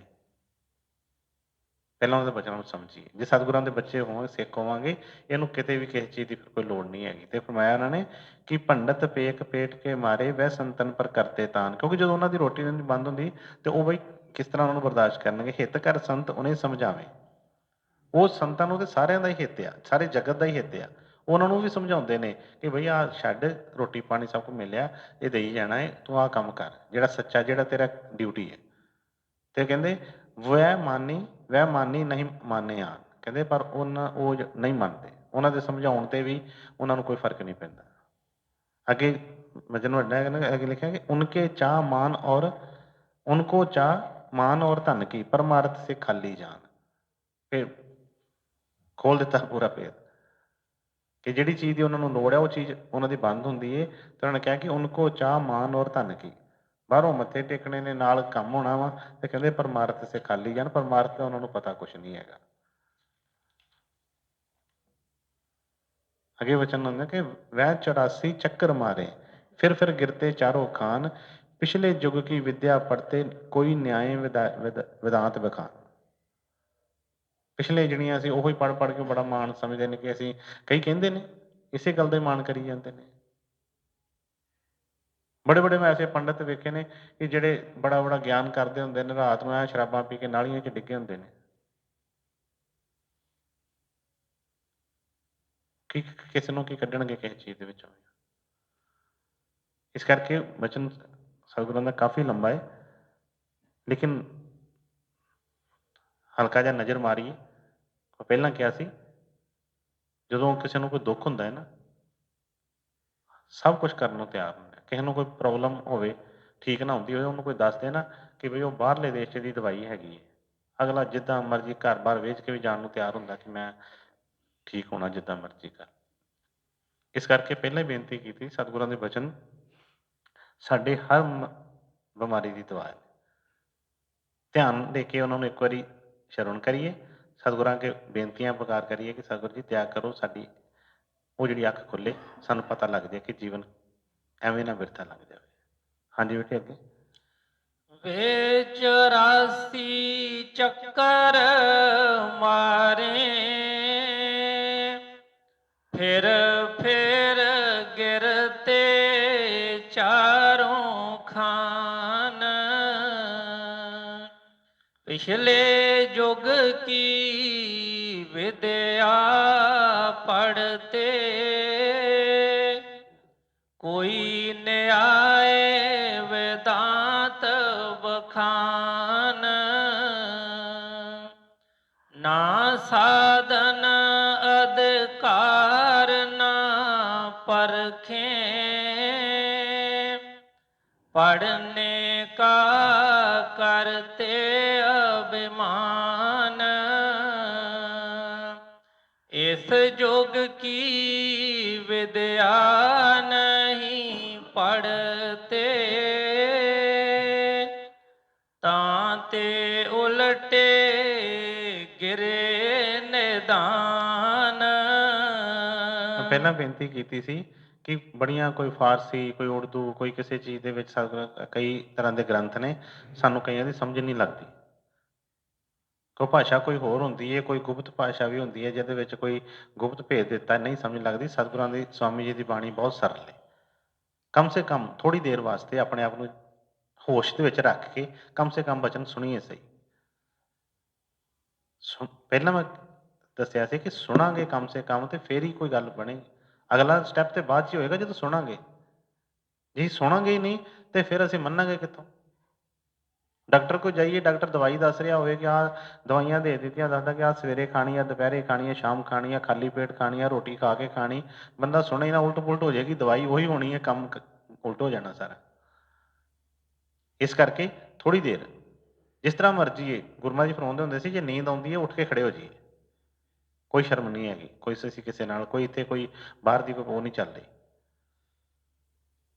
ਜਿਸ ਤਰ੍ਹਾਂ ਵੀ ਆ, ਜਿਸ ਕੰਮ ਵਾਸਤੇ ਆਏ ਉਹ ਕੰਮ ਪਹਿਲਾਂ ਹੋਵੇ, ਠੀਕ ਹੈ ਨਾ। ਕਿਸੇ ਵਾਰੀ ਸਾਡੀਆਂ ਲੱਤਾਂ ਥੱਕ ਜਾਂਦੀਆਂ, ਲੱਕ ਥੱਕ ਜਾਂਦਾ, ਨਹੀਂ ਹੈ ਚਾਹੇ ਉੱਠ ਕੇ ਖੜੇ ਹੋ ਕੇ ਪਿੱਛੇ ਜਾ ਕੇ ਖੜੇ ਹੋ ਜਾਈਏ, ਲੇਕਿਨ ਜਿੰਨੇ ਟਾਈਮ ਵਾਸਤੇ ਉਹ ਸਤਿਗੁਰਾਂ ਦੇ ਉਸ ਬਾਣੀ ਸੁਣ ਰਹੇ ਹਾਂ ਉਨੀ ਦੇਰ ਪਹਿਲਾਂ ਉਹਨੂੰ ਸੁਣੀਏ ਜ਼ਰੂਰ। ਪਹਿਲਾਂ ਅਗਲਾ ਸਟੈਪ ਫਿਰ ਬਾਅਦ 'ਚ ਆਏਗਾ। ਹਾਂਜੀ ਬੇਟੇ। दीन गरीबी मत इस जुग का और गुर भगति कर परमान। पिछले वचन आए थे कि पिछले युग की विद्या पढ़ते कोई न्याय वेदांत बखान, ना साधन अधिकार ना परखें, पढ़ने का करते अभिमान। इस युग की विद्या नहीं पढ़ते तांते उल्टे गिरे निदान। ਕਹਿੰਦੇ ਪਿਛਲੇ ਚੀਜ਼ਾਂ ਦੀ ਉਹਦੀ ਕਰ ਰਹੇ ਨੇ, ਉਹਦਾ ਅਪਮਾਨ ਕਰੀ ਜਾਂਦੇ ਨੇ, ਪਰ ਬਾਰ-ਬਾਰ ਠੇਡੇ ਲਾ ਕੇ ਡਿੱਗਦੇ ਨੇ, ਪਰ ਸੰਭਲਦੇ ਨਹੀਂ, ਸੁਣਦੇ ਨਹੀਂ ਕਿਸੇ ਦੀ ਫਿਰ ਵੀ। ਜਿਸ ਤਰ੍ਹਾਂ ਕੋਈ ਕਹਿ ਦਿੰਦਾ ਨਾ, ਘਰ 'ਚ ਹੀ ਕੋਈ ਕਹਿ ਦਿੰਦਾ, ਕੋਈ ਪੁਰਾਣਾ ਬਜ਼ੁਰਗ, ਓਏ ਇੱਥੋਂ ਇੱਧਰੋਂ ਦੀ ਨਾ ਲੰਘੀ, ਇੱਥੇ ਤਿਲਕਣ ਬੜੀ ਓ, ਤੂੰ ਗਾਂਹ ਜਾ, ਮੈਂ ਕਈ ਵਾਰੀ ਲੰਘਿਆ। ਫਿਰ ਉਸ ਵੇਲੇ ਲੰਘਦੇ ਨੇ, ਤਿਲਕਦੇ ਨੇ, ਡਿੱਗਦੇ ਨੇ, ਪਰ ਸੁਣਨਾ ਗਵਾਰਾ ਨਹੀਂ ਹੁੰਦਾ ਉਹਦਾ, ਕਿਉਂਕਿ ਹੰਕਾਰ ਹੈ ਮਨ ਦੇ ਵਿੱਚ। ਤੇ ਕਹਿੰਦੇ ਨਾ ਸਾਧਨ ਅਧਿਕਾਰ ਨਾ ਪਰखे, पढ़ने का करते अभिमान, इस युग की विद्या नहीं पढ़ते, तांते उल्टे गिरे निदान, दीन गरीबी इस मत इस युग का, और गुरु भगति कर प्रमाण। ਹੁਣ ਦੱਸ ਦਿੱਤਾ ਕਿ ਇਸ ਯੁੱਗ ਦਾ ਭੇਦ ਵਿੱਚ ਖੁੱਲੀ ਜਾ ਰਹੇ ਨੇ। ਸਭ ਤੋਂ ਵੱਡੀ ਚੀਜ਼ ਕੀ ਹੈ?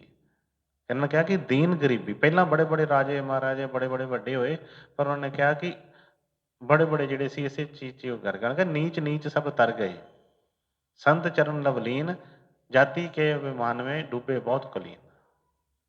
ਹੁਣ ਕਹਿੰਦੇ ਨੀਚ ਨੀਚ ਸਭ ਤਰ ਗਏ, ਹਰ ਤਰ੍ਹਾਂ ਦੇ ਨੀਚ ਜਿਹੜੇ ਤੋਂ ਚ ਫਰਮਾਇਆ ਕਿ ਇਹ ਉਹਨੂੰ ਕਹਿੰਦੇ ਦੀਨ ਗਰੀਬੀ ਮਤ ਇਸ ਯੁੱਗ ਕਾ। ਸਭ ਤੋਂ ਪਹਿਲਾਂ ਜੇ ਭਗਤੀ ਕਰਦਾ ਏ, ਜੇ ਸੇਵਾ ਕਰਦਾ ਏ, ਜੇ ਸਿਮਰਨ ਕਰਦਾ ਏ, ਜੇ ਦਾਨ ਪੁੰਨ ਕਰਦਾ ਏ, ਜੇ ਤੀਰਥਾਂ ਤੇ ਜਾਂਦਾ ਏ, ਤੇ ਸਭ ਤੋਂ ਪਹਿਲਾਂ ਇਹਦੇ ਮਨ ਦੇ ਵਿੱਚ ਗਰੀਬੀ ਆਵੇ, ਦੀਨਤਾ ਆਵੇ। ਜਿਹਦਾ ਹੰਕਾਰ ਸਤਵੇਂ ਅਸਮਾਨ ਨੂੰ ਛੂਹ ਰਿਹਾ, ਕਿਸੇ ਦੀ ਗੱਲ ਸੁਣ ਕੇ ਰਾਜੀ ਨਹੀਂ, ਕਿ ਕਿਸੇ ਕੋਈ ਗੱਲ ਨਹੀਂ ਕਿਸੇ ਨਾਲ ਕਰ ਸਕਦਾ, ਤੇ ਫਿਰ ਇਹਦੀ ਕਾਹਦੀ ਭਗਤੀ ਹੈ? ਕਿਹੜੀ ਭਗਤੀ ਕਰਦਾ ਪਿਆ? ਆਪਣਾ ਤਾਂ ਜਨਮ ਗਵਾ ਹੀ ਰਿਹਾ, ਗੁਰੂ ਸਤਿਗੁਰਾਂ ਦੇ ਵੀ ਨਾਮ ਨੂੰ ਜਿਹੜੀ ਲਾਜ ਲਵਾ ਰਿਹਾ। ਲੋਕੀ ਸਾਡੇ ਕੋਲ ਉਂਗਲਾਂ ਕਰਦੇ ਆ, ਸਿੱਖਿਆ ਗੁਰੂ ਦਾ,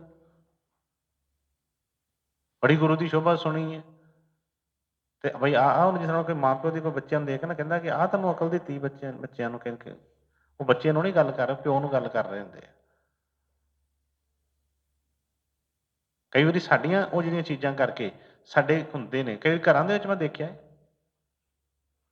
ਕਈ ਬੱਚੇ ਐਸੇ ਆਉਂਦੇ ਨੇ, ਉਹਨਾਂ ਦੇ ਘਰ ਦੇ ਮਤਲਬ ਵੱਡੇ ਜਿਹੜੇ ਨੇ, ਜਦੋਂ ਕੋਈ ਐਸੇ ਕੰਮ ਕਰਦੇ ਨੇ, ਕੋਈ ਚਾਹੇ ਕੋਈ ਕਿਸੇ ਤਰ੍ਹਾਂ ਦੇ ਬੱਚੇ ਨੇ, ਉਹ ਕਈ ਵਾਰੀ ਕਹਿੰਦੇ ਨੇ ਉਹਨਾਂ ਨੂੰ, ਕੀ ਸਿੱਖ ਕੇ ਆਉਂਦੇ ਹੋ ਤੁਸੀਂ? ਇੰਨੀ ਦੇਰ ਤੁਹਾਨੂੰ ਹੋ ਗਈ ਉੱਥੇ ਇਹ ਗੁਰੂ ਦੇ ਨਾਲ ਲੱਗਿਆ, ਬੜੀਆਂ ਗੱਲਾਂ ਕਰਦੇ ਹੋ, ਗੱਲ ਕਰਨ ਲੱਗਿਆ ਤੁਸੀਂ ਐਂ ਜਿਸ ਤਰ੍ਹਾਂ ਕਹਿੰਦੇ ਕਿ ਸੱਤੀ ਕੱਪੜੀ ਅੱਗ ਲਾ ਦਿੰਦੇ।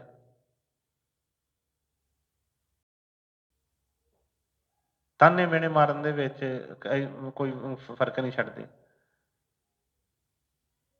ਮੈਂ ਕਈ ਵਾਰੀ ਦੱਸਿਆ, ਮੈਂ ਪਿੱਛੇ ਦੇ ਵੀ ਥੋੜ੍ਹੀ ਦੇਰ ਪਹਿਲਾਂ ਕੋਈ 2-4 ਮਹੀਨੇ ਪਹਿਲਾਂ ਕੋਈ ਸਤਸੰਗ ਦੇ ਵਿੱਚ ਬੇਨਤੀ ਕੀਤੀ ਸੀ ਕਿ ਬਈ ਅਸੀਂ ਗੁਰੂ ਮਹਾਰਾਜ ਦੇ ਸਿੱਖ ਹਾਂ।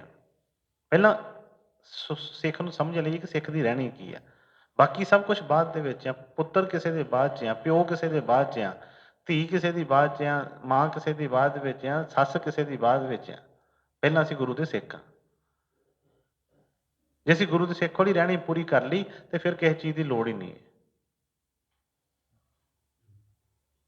ਕਈ ਬੱਚੇ ਮੈਂ ਐਸੇ ਵੇਖਦਾ, ਕਈ ਸੱਸਾਂ ਦੁਖੀ ਨੇ, ਕੋਈ ਨੂੰਹਾਂ ਦੁਖੀ ਨੇ, ਕਈ ਪੁੱਤ ਦੁਖੀ ਨੇ, ਕਈ ਪਿਓ ਦੁਖੀ ਨੇ।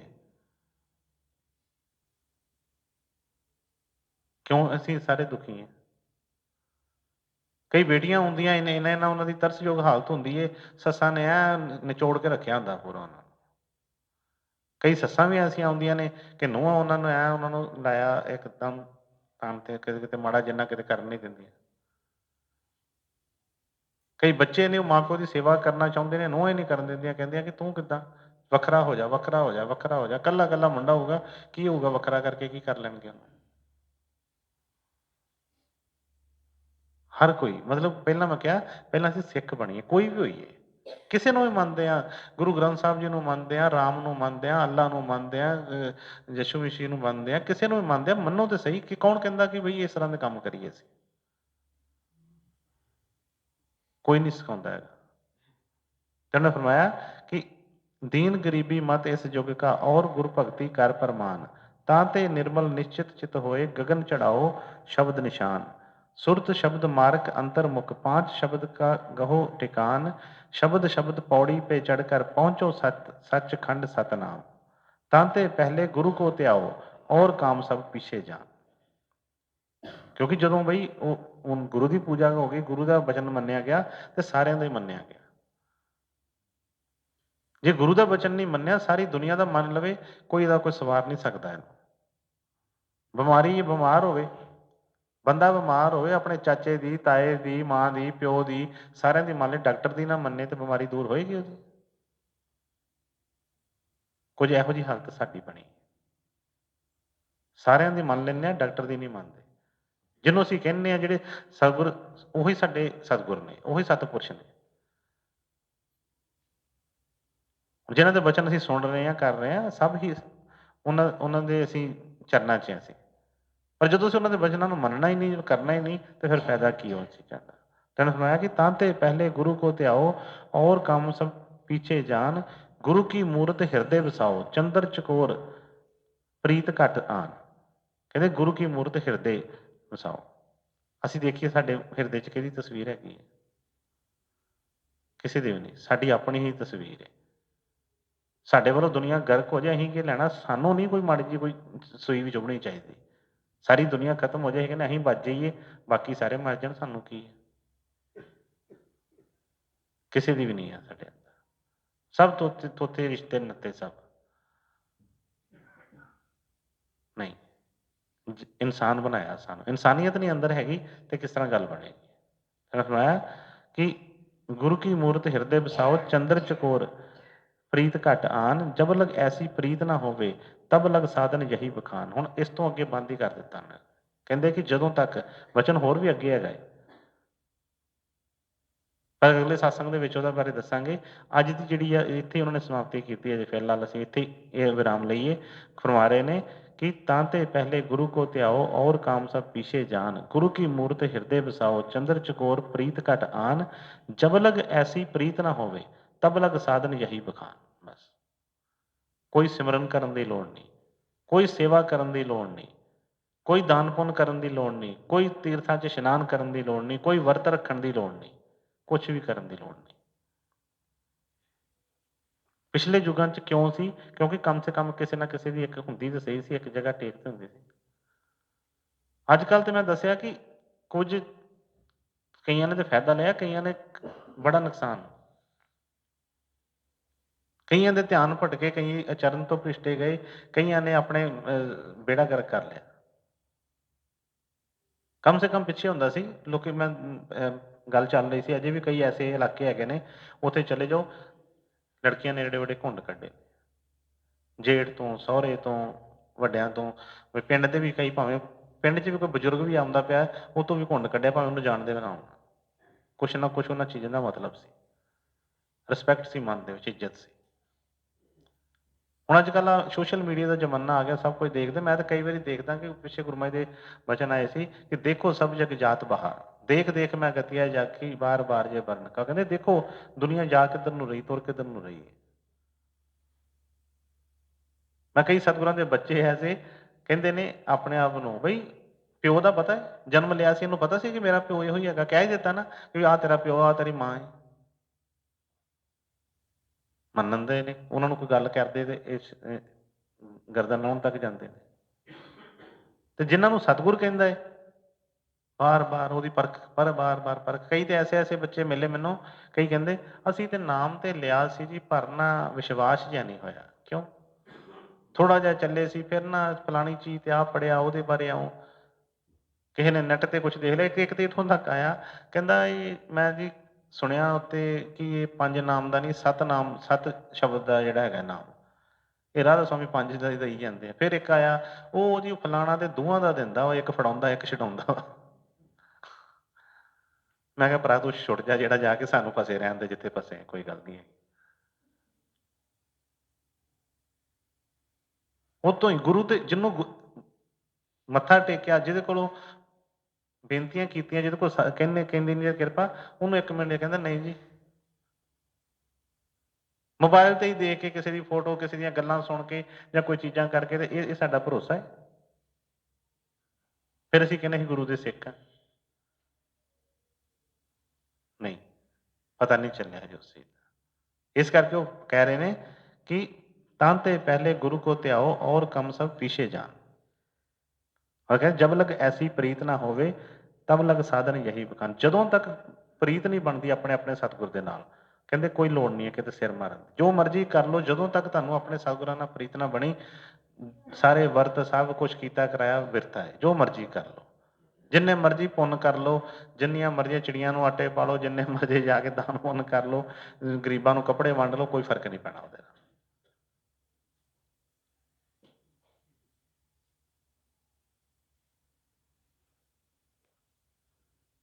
ਇਸੇ ਚੀਜ਼ ਦਾ ਹੀ, ਸਿਰਫ ਪਿੱਛੇ ਮੈਂ ਬੇਨਤੀ ਕੀਤੀ ਸੀ ਕਿ ਹਰ ਇੱਕ ਸਤਸੰਗ ਤੋਂ ਬਾਅਦ ਕੁਛ ਨਾ ਕੁਛ ਨੋਟ ਕਰਿਆ ਕਰੀਏ ਕਿ ਸਤਿਗੁਰਾਂ ਦੇ ਕੀ ਵਚਨ ਆਏ। ਫਿਰ ਉਹ ਵੀ ਜਦੋਂ ਮੈਂ ਦੇਖਿਆ ਕਿ ਇੱਕ ਬਣਾ ਲਿਆ, ਬਸ ਡਾਇਰੀਆਂ ਪੜ੍ਹ ਕੇ ਲਿਖਣ ਲੱਗੇ, ਦਵਾ ਦਵ ਲਿਖਣ ਹੀ ਆਉਂਦੇ ਆ। ਮੈਂ ਗ੍ਰੰਥ ਘੱਟ ਲਿਖੇ ਪਏ ਨੇ ਅੱਗੇ। ਜਿਹੜੇ ਲਿਖਦੇ ਸੀ ਉਹਨਾਂ ਦੀ ਜਦੋਂ ਮੈਂ ਹਾਲਤ ਦੇਖੀ ਕਿ ਇਹਨਾਂ ਦੀਆਂ ਲਿਖ ਅੱਧੀਆਂ ਦੀਆਂ ਡਾਇਰੀਆਂ ਭਰ ਛੜੀਆਂ, ਪੂਰੀਆਂ ਪੂਰੀਆਂ ਡਾਇਰੀਆਂ, ਤੇ ਗੱਲ ਉੱਥੇ ਤੇ ਮਨ ਉੱਥੇ ਦਾ ਉੱਥੇ ਹੀ ਆ, ਤੇ ਫਾਇਦਾ ਕੀ ਹੈ ਲਿਖਣ ਦਾ। ਲਿਖਣ ਦੇ ਵਾਸਤੇ ਤੇ ਇਸ ਕਰਕੇ ਕਿਹਾ ਸੀ ਕਿ ਕਮ ਸੇ ਕਮ ਪੜ੍ਹੋ ਉਹਨੂੰ, ਤੇ ਥੋੜੇ ਬਹੁਤ ਮਨ ਦੀ ਹਾਲਤ ਬਦਲੇ। ਕੰਮ ਉਹੀ ਕਰੀ ਜਾਂਦੇ, ਜਿਸ ਤਰ੍ਹਾਂ ਕਹਿੰਦੇ ਸੀ ਦਾਣਾ ਨਹੀਂ ਖਾਣਾ, ਜਾਲ ਮੇਂ ਨਹੀਂ ਖਾਣਾ। ਦਾਣਾ ਖਾ ਵੀ ਲਿਆ, ਜਾਲ 'ਚ ਫਸੇ ਵੀ ਪਏ ਆ, ਫਿਰ ਵੀ ਬੋਲੀ ਜਾਂਦੇ ਦਾਣਾ ਨਹੀਂ ਖਾਣਾ, ਜਾਲ ਮੇਂ ਨਹੀਂ ਆਣਾ। ਇਸ ਕਰਕੇ ਉਹ ਵੀ ਬੰਦ ਕੀਤਾ ਸੀ, ਕਿਉਂਕਿ ਮੈਂ ਕੋਈ ਇਹੋ ਜਿਹੀ ਪ੍ਰਥਾ ਨਹੀਂ ਚਲਾਉਣਾ ਚਾਹੁੰਦਾ।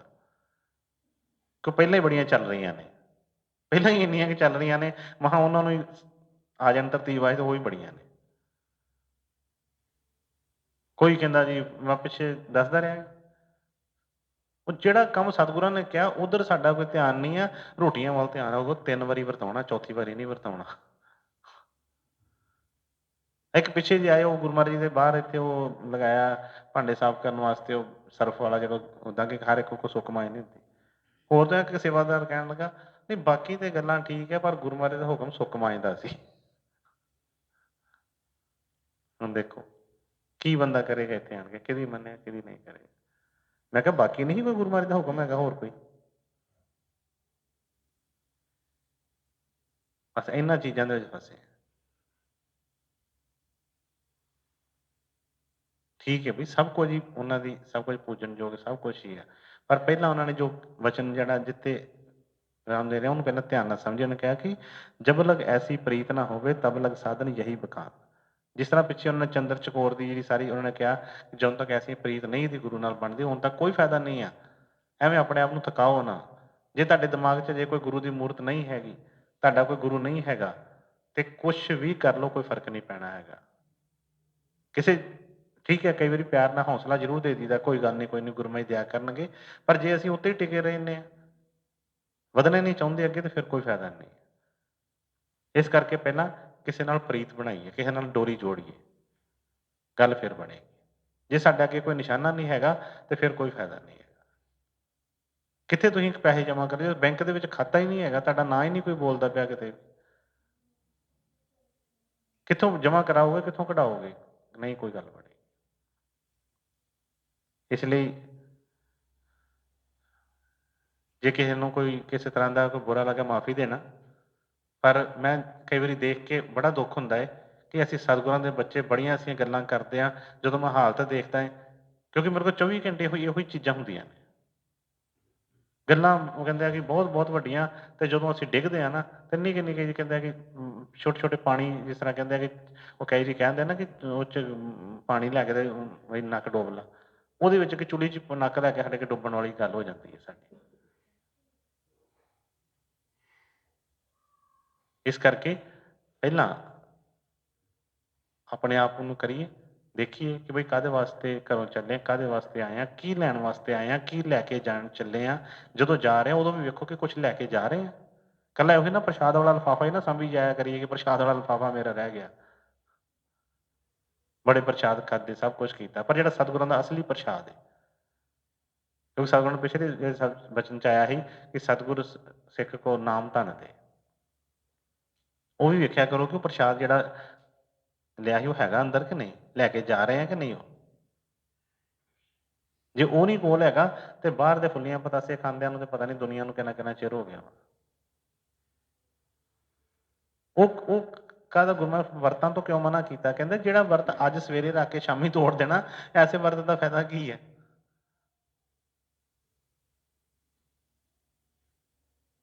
ਕਈ ਵਾਰੀ ਕਈ ਕਹਿੰਦੇ ਨੇ ਮੈਂ ਨਾ ਹੁਣ ਛੱਡੀ ਪਈ ਹੈ, ਕਿੰਨੇ ਦਿਨ ਬਾਅਦ ਨਰਾਤਿਆਂ 'ਚ ਨਹੀਂ ਪੀਣੀ।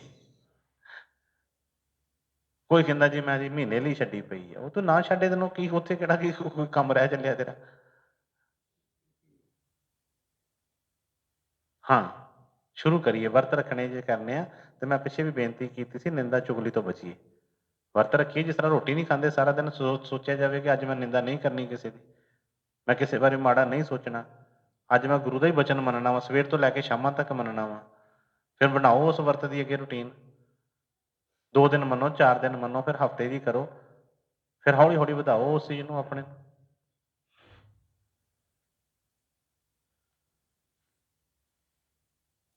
ਤੇ ਜੇ ਮਨ ਦੇ ਵਿੱਚ ਉਹੀ ਚੀਜ਼ ਆ ਰਹੀ ਹੈ ਤੇ ਫਿਰ ਨਹੀਂ।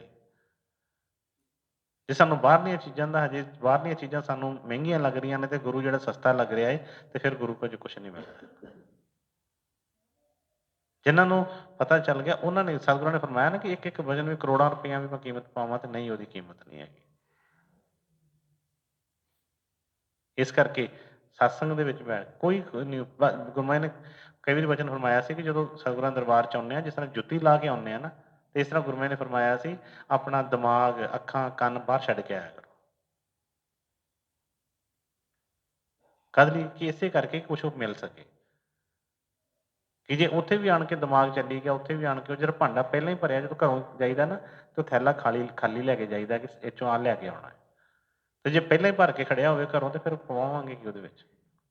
ਤੇ ਉਹ ਜਿਹੜੀ ਵਿੱਦਿਆ ਨਾਰ ਕੇ ਹੋਏ ਗੁਲਾਮ ਜਿਹੜੀ ਵਿੱਦਿਆ ਦਿਮਾਗਾਂ 'ਚ ਪਈ ਏ, ਜਦੋਂ ਸਤਿਗੁਰਾਂ ਦੇ ਪਾਸ ਉਹਨਾਂ ਦੀ ਬਾਣੀ ਸੁਣਨ ਵਾਸਤੇ ਆਉਂਦੇ ਹਾਂ, ਉਦੋਂ ਕਮ ਸੇ ਕਮ ਭਾਂਡਾ ਖਾਲੀ ਕਰਕੇ ਕੋਈ ਨਹੀਂ। ਜੇ ਤਰਕ ਬਹੁਤ ਨੇ, ਤਰਕ ਨੂੰ ਤਾਂ ਮੈਂ ਦੱਸਿਆ ਨਾ ਭਾਵੇਂ ਛੋਟੀ ਜਿਹੀ ਗੱਲ ਤੋਂ ਲੈ ਲਓ ਜਿੰਨਾ ਮਰਜ਼ੀ ਵੈਸੇ ਹੀ ਜਾਓ ਉਹਦੇ 'ਚ ਕੋਈ ਗੱਲ ਹੀ ਨਹੀਂ ਹੈਗੀ। ਤੇ ਸਤਿਗੁਰ ਦਇਆ ਕਿਰਪਾ ਕਰਨ ਟਾਈਮ ਕਾਫੀ ਹੋ ਗਿਆ ਹੈ। ਅੱਗੇ ਵਚਨ ਜਿਹੜਾ ਅਗਲੇ ਸਤਸੰਗ ਦੇ ਵਿੱਚ ਲਿਆ ਜਾਏਗਾ। ਲੜੀਵਾਰ ਉਹਨੂੰ ਕਰਨ ਵਾਸਤੇ ਜਿਨ੍ਹਾਂ ਨੇ ਸਤਸੰਗ ਜਿਹੜੇ ਸੁਣ ਰਹੇ ਆ, ਅੱਗੇ ਵੀ ਜੋ ਗੁਰੂ ਮਹਾਰਾਜ ਦੇ ਵਚਨ ਆਉਣ ਉਹਨਾਂ ਨੂੰ ਬੇਨਤੀ ਹੈ ਕਿ ਉਹਨੂੰ ਵੀ ਬੜੇ ਧਿਆਨ ਨਾਲ ਸੁਣਨ ਤੇ ਸੁਣ ਕੇ ਤੇ ਦੇਖੀਏ ਕਿ ਅਸੀਂ ਵੀ ਕਿਤੇ ਉਹੀ ਪਿਛਲੇ ਯੁੱਗਾਂ ਦੇ ਸਾਧਨ ਤਾਂ ਨਹੀਂ ਅਸੀਂ ਉਹ 'ਚ ਤਾਂ ਨਹੀਂ ਫਸੇ ਪਏ ਅਜੇ ਤੱਕ।